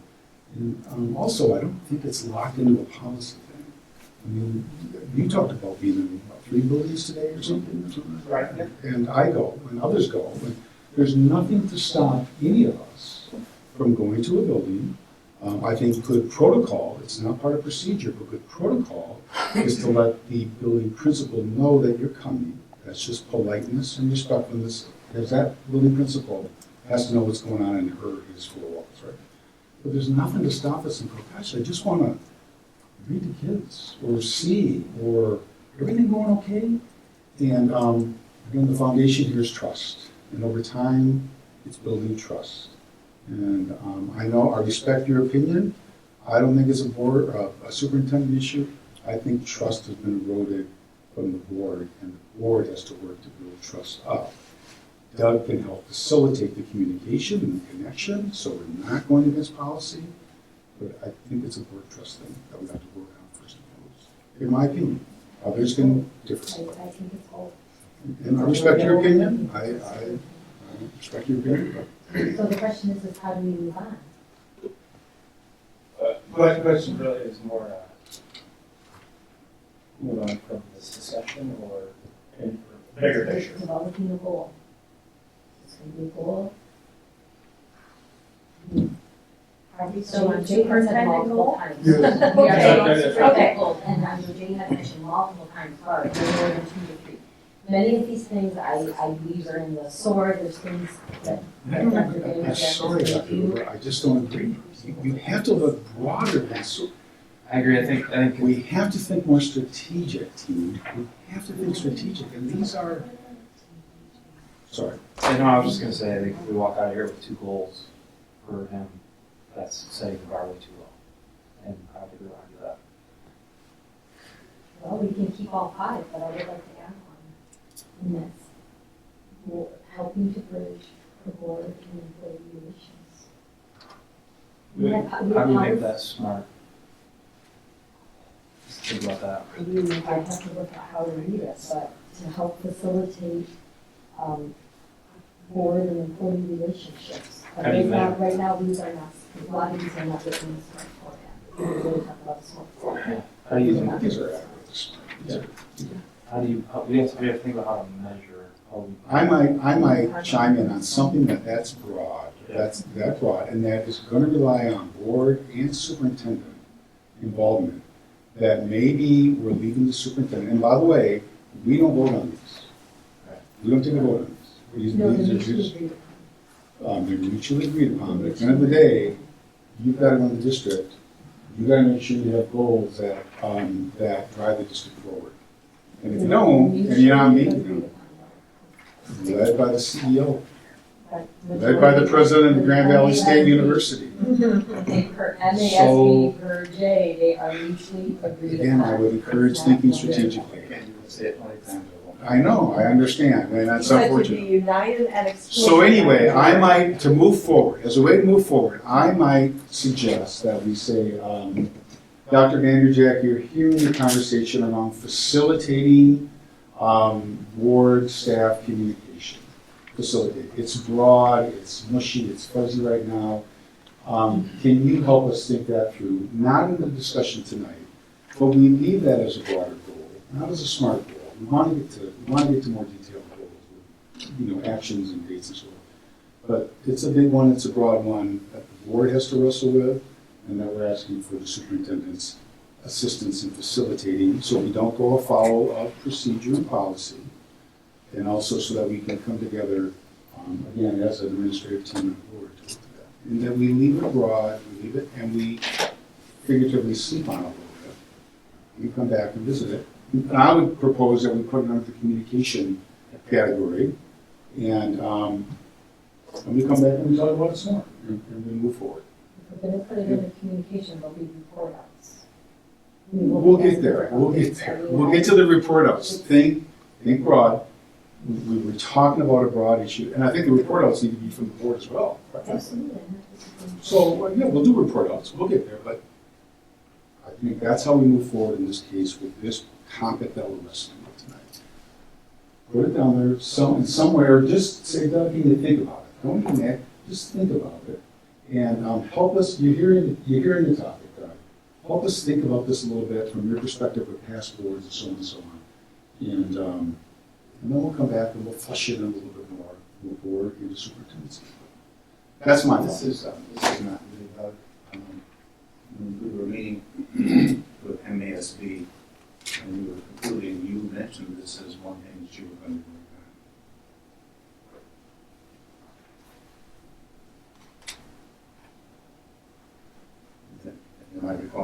Craig, did you mention this is one of the things that you'll be working on? I mean, there's a lot of, I don't have it upstairs, but there's a lot of things that. You had it on your notes and the speech and his notes as well, but you agreed that you will work toward bringing unity to the district. As we all do. Yeah. I mean, We all have- we all have that responsibility. That's the point, right? Because we all have that responsibility, with the exception Let's of not the confuse what we're talking about here. We're talking about the objectives for the superintendent. But it's bridging into a broader topic around what's happening. So I don't think I'm confusing you. We're defusing. I don't agree. I don't agree. But you just say it 1,000 times, it won't change. I don't agree. This is a childish argument. We've all been talking for a long time. I want to make sure that Dr. Van Dyke it's a fair request to address an issue and collectively work together on it. I just want to make sure we're fair to you as well in this process. If that makes sense. And realize there's a lot of layers to it. Is it something that we can work towards? Is it fair enough to ask you to work toward unifying? I think the opposite would be horrible. I mean, but I think there's so many layers to this that I can build the. There's so many things I want to say right now, but I'm just. Yeah, it's probably better just. We can't use this as a measure for his evaluation. That's, I think, what Ken was trying to say, saying this is an overall goal. We can't use that and say, okay, let's have a quarterly update, and then at the end of the year say, well, you did great here, you did great here, oh, not so great here.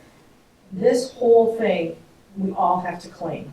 And so we can't make that a superintendent goal for purposes of his evaluation. I agree with you, Bob, and I don't know what the new tool looks like, but the old tool,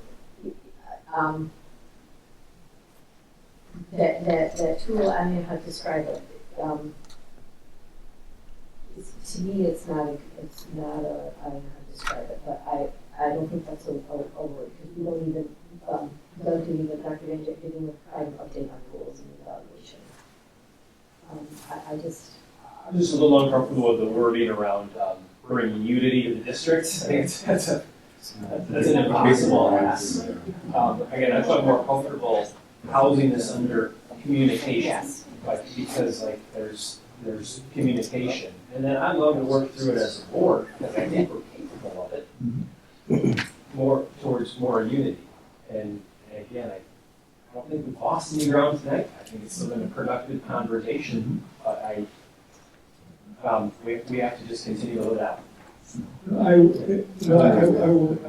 say that, well, I started my conversation that I wanted Dr. Vanderjack because of the uniqueness of his position and the ability to do things that the rest of us can't do, no matter what we want to do, try to bring unity, okay? And I'm not saying that, we fight unity and tell him he's got to do it, but I'm saying that that's something that I want to look at from a practical, everyday experience. And the examples I had here were very unique about things that could have been done differently. That would have was. Go forward. I understand that. I understand that's why. But he is in that position, and I'm not gonna. I think that's important. I think that's extremely important. And, I appreciate Nick's comments, and I'm where you're at, so. All right, we're gonna move on to, So what is the follow-up here? I see these as 5 goals that Dr. Vanderjack. I got some notes. I'll send out after. Yeah, I know. Looking more clarification on Some of them. couple. I think Some of them I've clarified. Some of them I probably won't. I had some. I think Ian had a couple suggestions. I took some notes. We're not gonna look. I'm not gonna add a goal up that has to do with school colors, but I'm gonna I'll clarify some things in there, add some things. I've got some ideas for the communication goals, but Perfect. Thank you. Thank you. All right, next up, trip request. They want to go on spring break. That's about it. I just want to share it with you, because I can bring it to the board meeting under consent agenda. It's a traditional spring break trip for baseball and softball. It looks the same. I think probably 30 years, probably look the same. Well, originally probably 50 years. But the same. It will come on the consent agenda. That's correct. So I don't mean to brush over it that quickly, but you can read it. Yeah, just like this one. All right, policy additions and revisions. All right, so I'm gonna go through these quickly just because of time. Ann is here to answer questions. They're all laid out in front of you. This is gonna be confusing as I explain this, but I'll try to do the best I can. There are several policies that need to be adjusted based on the legislation that is going into effect. Some of the legislation goes into effect in the middle of February, some goes in January or July 1. Think about the evaluation stuff and think about that as July 1 because this year doesn't change. Think about all the right of placement, teacher layoff recall, all of that goes into effect prior to because it impacts teacher placement for next year. So I put those in two buckets, and I know I'm overgeneralizing, but you haven't. Several of these policies at the top say that they are new or reissued. Those are policies that, as a district, you did not delete the policies when they changed the other way back in 2009. So they still remain in our policy book. They are being updated. Several of them are just being updated to clarify some language. Some are completely overhauled based on what layoff and recall looks like. Ann has gone through the policies and continues to work with the HEA on what this process looks like regarding what is required by law now and what we can and can't do. And again, sorry to overgeneralize. The bottom line is seniority is not a sole factor in determining whether or not somebody has the right to a job over somebody else. So, and there's a lot of other stuff in there. So, please take a look at them. There's one policy I want to address separately. That's not on here. That's on here, but it's completely separate from this conversation. So, do you want me to go through every policy, not all the changes, but every policy discussion? I can do it. If there's specific things I have. These were all related to current laws, and this is what Neil was recommending. Yeah, they were based on the change in law that's coming through in before. So I don't think that's necessary to do that. Okay, it just if you look at really the first policy that comes with bylaws of the board, it tells you what you can and can't do, and you can't anymore because the law doesn't allow it. So all of these are changes to law. A lot of them, they're confusing because it talks about current evaluation stuff and then next year's evaluation stuff. So you'll see in there about the three areas versus the 4. So it's a little bit of everything. It talks about the 40%, then it goes to 20% moving forward. That's a conversation. It's not just, it's a district decision on data versus the state giving it to you. So it lays it out there. Talks about employment of staff. You'll see some that are very simple, and it says the superintendent. There's actually one policy in there. Nothing's changed, so we put it in there, but it's policy number 3132 about vacancies. We never pulled it, so it's on there. So nothing changes. So we'll ask for approval, even though that doesn't change, and go from there. Any questions, Nick? Oh, sorry. No, go ahead. Are you meeting with the rest of the HR subcommittee tomorrow to go over this? You are the HR committee. Once I looked at it a little closer, so I met with you. Broad powers. Yeah, but I mean, the reality is that there's two pieces to this, and I kind of told you that there's policy changes that we have to have because our policies are going to be against the law, basically. But then there's also, because this opens up the ability for the HEA to bargain some of this stuff that was not allowed to, there will probably meet again as in closed session to talk about the teachers' agreement. Once the contract language or letters of agreement will have to go into full session. That could very well be the end of February, beginning of March. A lot of it's going to already be in place, but Ann's been working proactively with the union. You had a couple documents that you shared with me that I thought were really helpful. Yeah, and I can get those to the rest of you. For everybody else, kind of Sure. current state versus future state.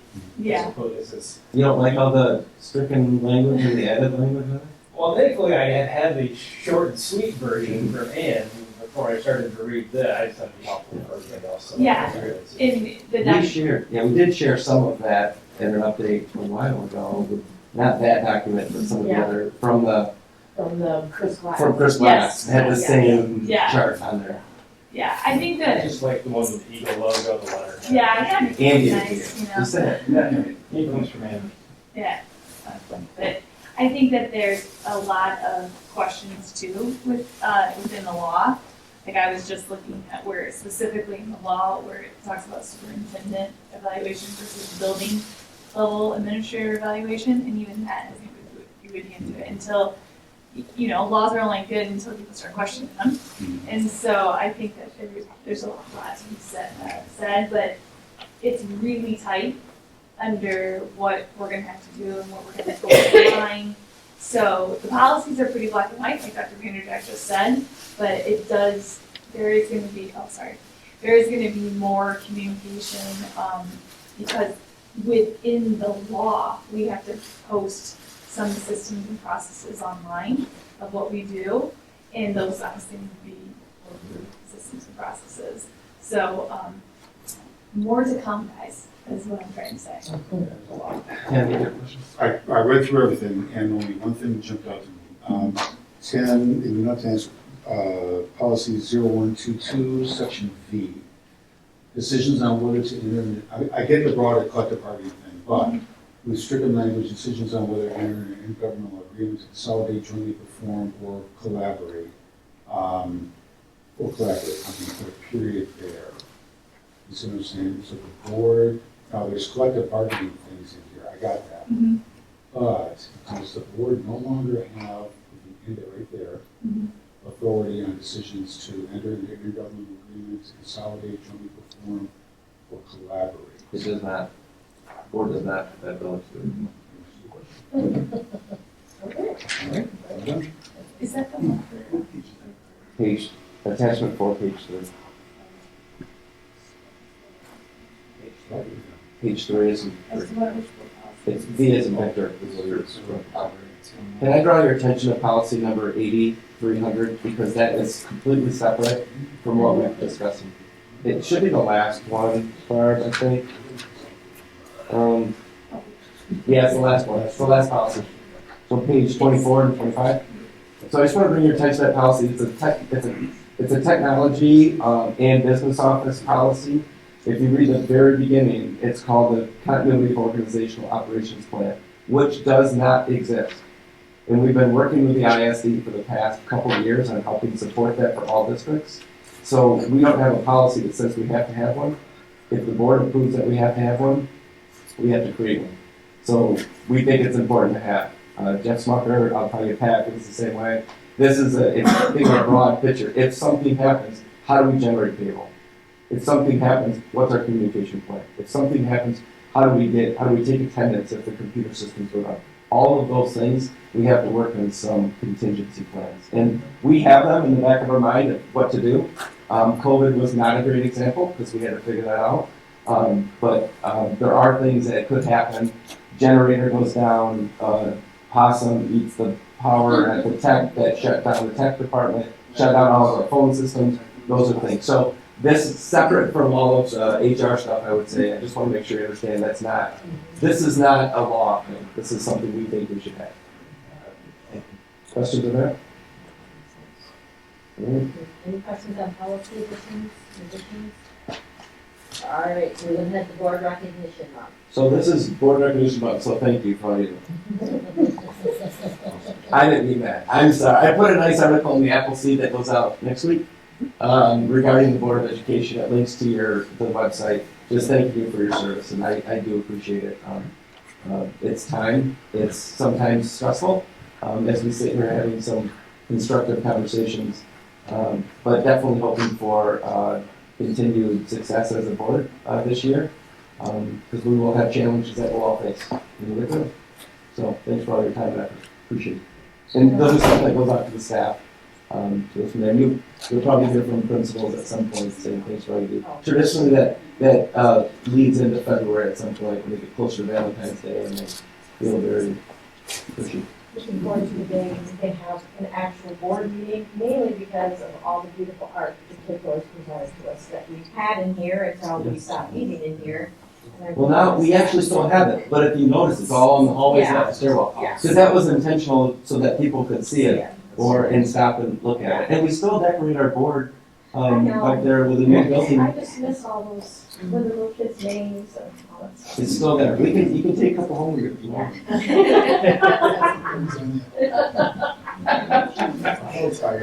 All right, we're gonna move on to board code of conduct. We'll look at number 60, number 10, which is attachment 5. And something that I would just like to bring up, and I think the board to think about, or we can talk about it in the next work session, is for the board to consider maybe doing a board self-assessment process. Yeah. Jay had recommended that. And I think if there would be funding available, and that would be up to Dr. Vanderbilt, if we had someone that comes in and helps us with the result, subject to somebody to come. Yeah, we did this a couple of years ago, and I think it was just, we want to be clear, it's a board self-assessment. It's not an evaluation again on the superintendent. No, It's a board, that's what it turned into. It's like, oh, this is a board, has nothing to do with me. I think it might be good for everyone to think about. And Jay can facilitate that again, and I think the board did it, got the results to Jay, that he helped facilitate. If you want, I can have those conversations with Jay, I'll see him tomorrow. I think that might be a good idea. Yes, I can start that process. All right, code of conduct, we're gonna review number 6 through number 10. I just have actually a general question regarding the whole code of conduct. And I need to look to Mark Dawn 10, because that's been here a long time. The code of conduct, except for the very last one, number 14, that is word for word from our board member ethics policy. Is that intentional? Yes, that's where it stemmed from. Why do we have a policy and then we've made a code of conduct when we have a policy? It was a yearly review for it to sign up. When I got here, at least, it was a yearly review to sign off to remember. Because if I asked you to recite all the policies, you probably couldn't. But it's posted on the wall behind Mr. DeWitt by Robin.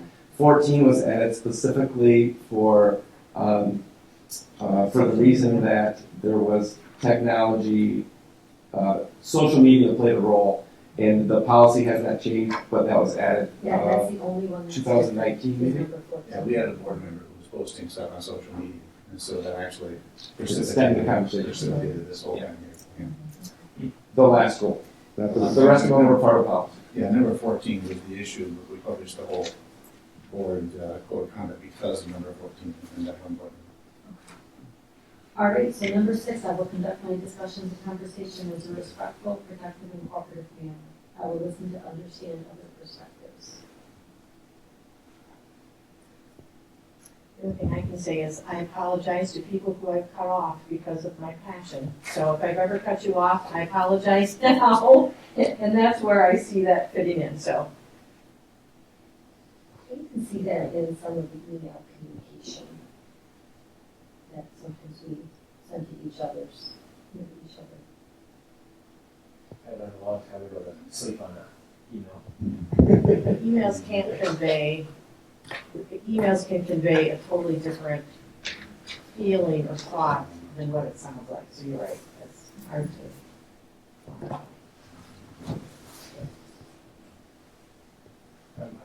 I'm good with it. Yep. Any other questions? See better. Number 7, I will prepare for and attend all possible meetings. We had a situation a number of years ago where we had one, two quarters, I forget, but that did not attend all possible meetings, did not attend any meetings. And did not prepare. So we filtered that one in. I think it's an issue with this board, but it was meant to reinforce that. Number 8, I will be committed to the growth and development of my skills as a board member by attending local, state, and national learning sessions and practical. I do appreciate your direction, Dr. Hooper, around I forget how you phrased it, but basically new officers take the 100 level classes. Again, you had some wording around that, but I appreciate your focus on that, and you're pushing that as a goal for the board. I think it's very warranted. Are there examples? Sorry, go ahead. Are there examples of national learning sessions? Are there that you guys do? Well, I haven't done it in, I mean, years ago, you went to national ones, but I I kind of haven't. went every year. Yeah. And Florida, California, Chicago one time. It was really it was an enjoyable time and an informative time if you went to all the seminars. If you went just to a good time. Chicago, Florida, or. Yeah, well, I think Florida, like now, I don't know where it is this year. I guess if there's, for anybody, Yeah. if there's any opportunities that come up that may be helpful. Yeah, we've actually gone to the national conferences and for the board and also for the superintendent. They went a couple times with Several districts, the state, MESB state conference, the whole board goes to, and the superintendent. And then every couple of years, they might go to the national as a group of the. Not looking to travel anymore, but. Yeah. I think there's virtual. State law goes. Big, okay, we can all go. Yeah. Yeah. It is a good experience. And it usually is, I mean, in the past, those conferences have been covered by the district. That's correct. There's a budget for it. We just, there's a lot that's going on in the last 4 years, but it was also not a desire of the board, I think, when I first got here. Yeah, I think it'd also be a good, could be, if schedules aligned, which might be nearly impossible, but it could be a good Have several people go. relationship, yeah, be a good relationship with them. I only had one complaint one year. I turned my expenses into Art and he wouldn't pay for my beer. He said, we don't pay for beer. That makes sense. I don't know the hard way. Don't sell to I do appreciate, Mr. Representative, when you send notification of different offerings, like you know, OAISD. Andrew and I attended something, was it November or December? We went on the legal threat management. That was very good. Yeah, you're going to get another one Friday for an Open Meetings Act webinar. It's virtual, but it takes place the end of February, and if you're interested, you'll get it Friday to let Robbie know so we can sign up. I'm going to attend, and then if anybody else wants to, it's a Friday from 12 to 2 the February. I don't remember the exact date, but you'll get on Friday another opportunity. And then I can look into national, even if it's not this year, but next year. I don't know where they are. I don't know. I remember as a kid going to the national school board with my dad because he was on the board, and it was in San Francisco, and I was a kid. And that was an eye-opening experience for a kid to go to San Francisco. Honestly, that's your dad. I just spent a couple hours in the delightful government and policy class over the last week. And just contemplating what my next offering is going to be. I don't know if this is the right spot. Just go back to the discussion about like leadership development and all of that. And I asked several meetings ago about leadership because that was the SOAR 4. You said you've got something built out already. Would there be an appetite to have a discussion about some type of leadership training as a board that's separate from an MASB offering? Or I'm glad we do some work. I've done different things, a job, going to different trainings for leadership and all that. I don't know if it's in this category, but just. I think providing opportunities and saying, hey, there is this thing, is anybody interested? Even though sometimes you say, no, we can't go, I think it only helps to know what might be out there. And again, to Andrew's point, if you can get at least one other board member to go with you, I think that's an opportunity for you both to come back to share what you may have learned or what you've heard. So, obviously we all have busy schedules, but the knowledge of some opportunities, I think, would be welcome. I have like a third-party leadership coach through my work, and it's awesome. I had a meeting with him today, and I'm all about more of that kind of stuff. So I think it's so applicable, not only obviously work, but through work. Collective growth and personal growth. All right, number 9, I will respect and adhere to all legal constraints of Michigan and federal laws. This includes protecting the confidentiality and privacy of students and employees. It's very helpful to be reminded again today of the circle goals. And I think sometimes that's where it's tough when people of the community ask you some questions.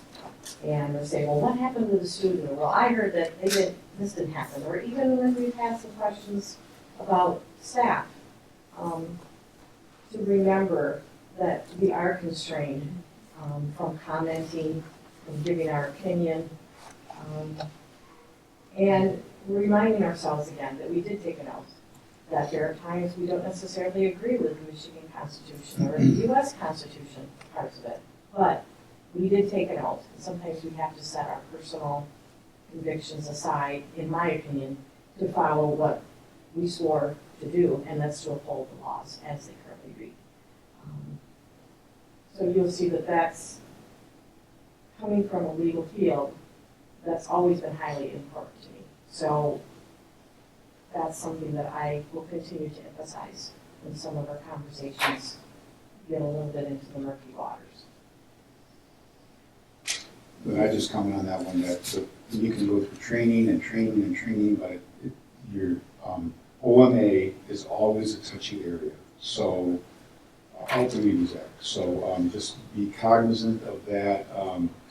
Doug's a great resource in terms of are we violating, or Jay Bennett, or Brad Banasic. I mean, there's lots of resources to say, am I running afoul of OMA, or am I not?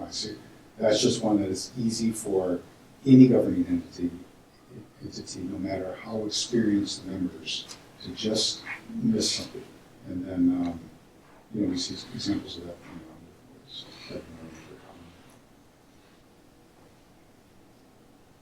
Number 10, I will recognize the integrity and positive contributions of past board members and consider prior work before enacting new policies and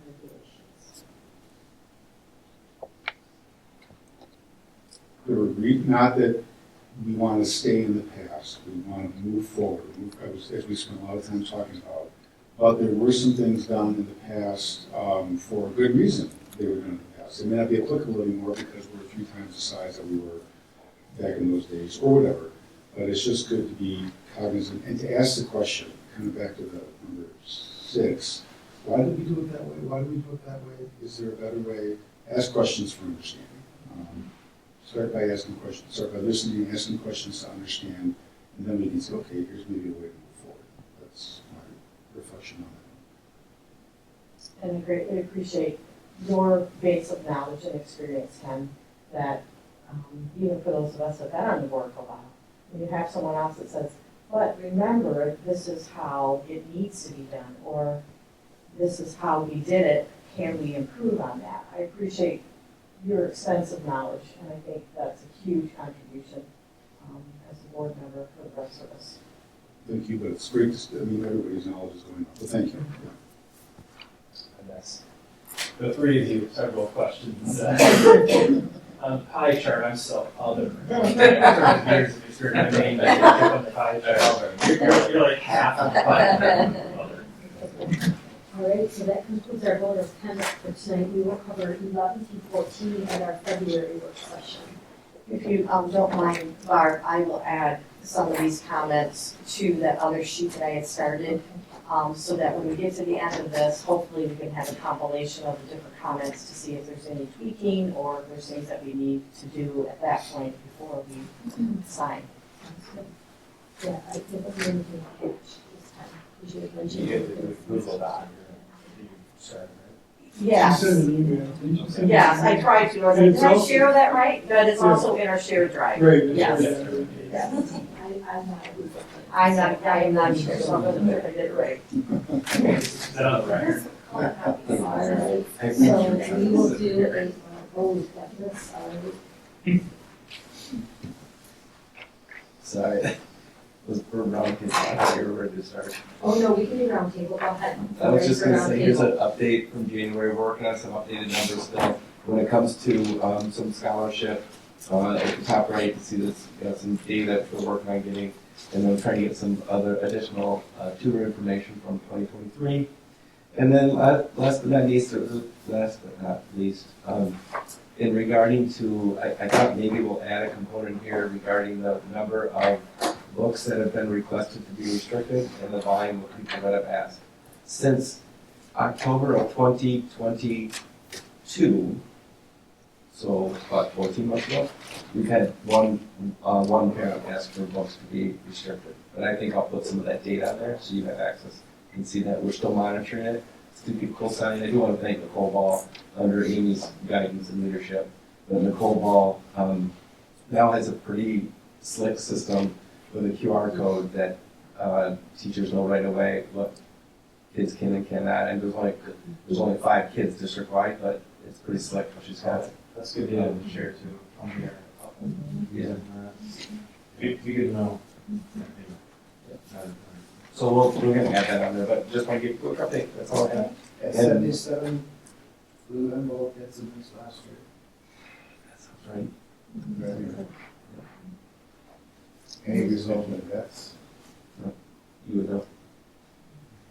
I'm just surprised it's so evenly divided between male and female. The 7th grade is the peak. Correct. That's statewide, pretty common. I think it was 7th grade. All right, we will do a roundtable.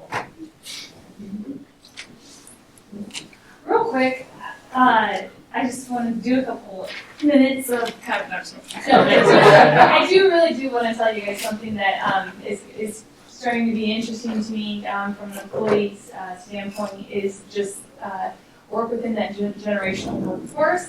Retainment is just as important as recruitment, if not more, just because Michigan isn't giving workers. And so I sit here and I look at just the people right here, and there's 4 generations of people represented. And if you look at the data and you look at the really interesting pieces of work that's coming out with this, is that there's some real drastic differences from generations. And especially when you get from Gen X to Millennial and then down to Gen Zs. And our teaching workforce as employees here, we have 5 generations. There's just no Gen Zs on here. Sorry guys, none of us are 27 and younger. So anyway, I did a presentation last week with our A team about it. It's just some more things I think we can do with our mentorships and our mentors. And so I just wanted to bring it up. It's good stuff, and it's really interesting and impactful. So. And did a really nice job with our ad team walking through this. And it is eye-opening to think about how you respond to people with concerns that are not in your generation. Mm-hmm. It's substantially different to process how they might be looking at something versus me. A hard copy of something versus an electronic copy. A Yelp review, which I know is covered. If I don't like my dinner, I'm like, let's just leave less of a tip. When a Gen Z is going to be like, oh, I'm getting on Yelp right now. Yeah, or like a comment that is made that someone might not like. Where one generation might feel very comfortable coming forward and having a really good one-on-one, where another does not at all, will not ever, but sure will go to social media and say it. And so I think that as we process the work that I hear you all really, really wanting, that's going to be a key component. So anyway, that's what I have to say. It's work environment and how do you retain them, because what they want from a career is different than what probably all of us would. It's just very different. Except for 90 and the youngest, right? So the millennials. Oh, that's right. You too, Yeah, right. Okay, I'll keep going.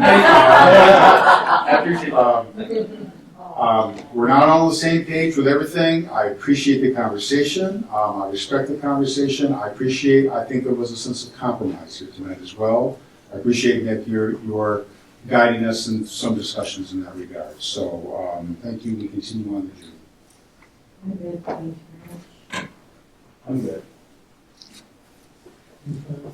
Just along the same lines, I've had informal feedback from some of you about my performance as a board member, and I've shared some also with others. I'd just say I always welcome constructive feedback. So if anybody has any thoughts shared, I know I've heard from some of you already, but if you have any constructive feedback or criticism for me, I love to hear it. So don't hesitate to do that. I'm all set. Oh, yeah, go Eagles. All right, I will take a motion to adjourn. Support. Okay, Nick and Andrew, all in favor say aye. Aye.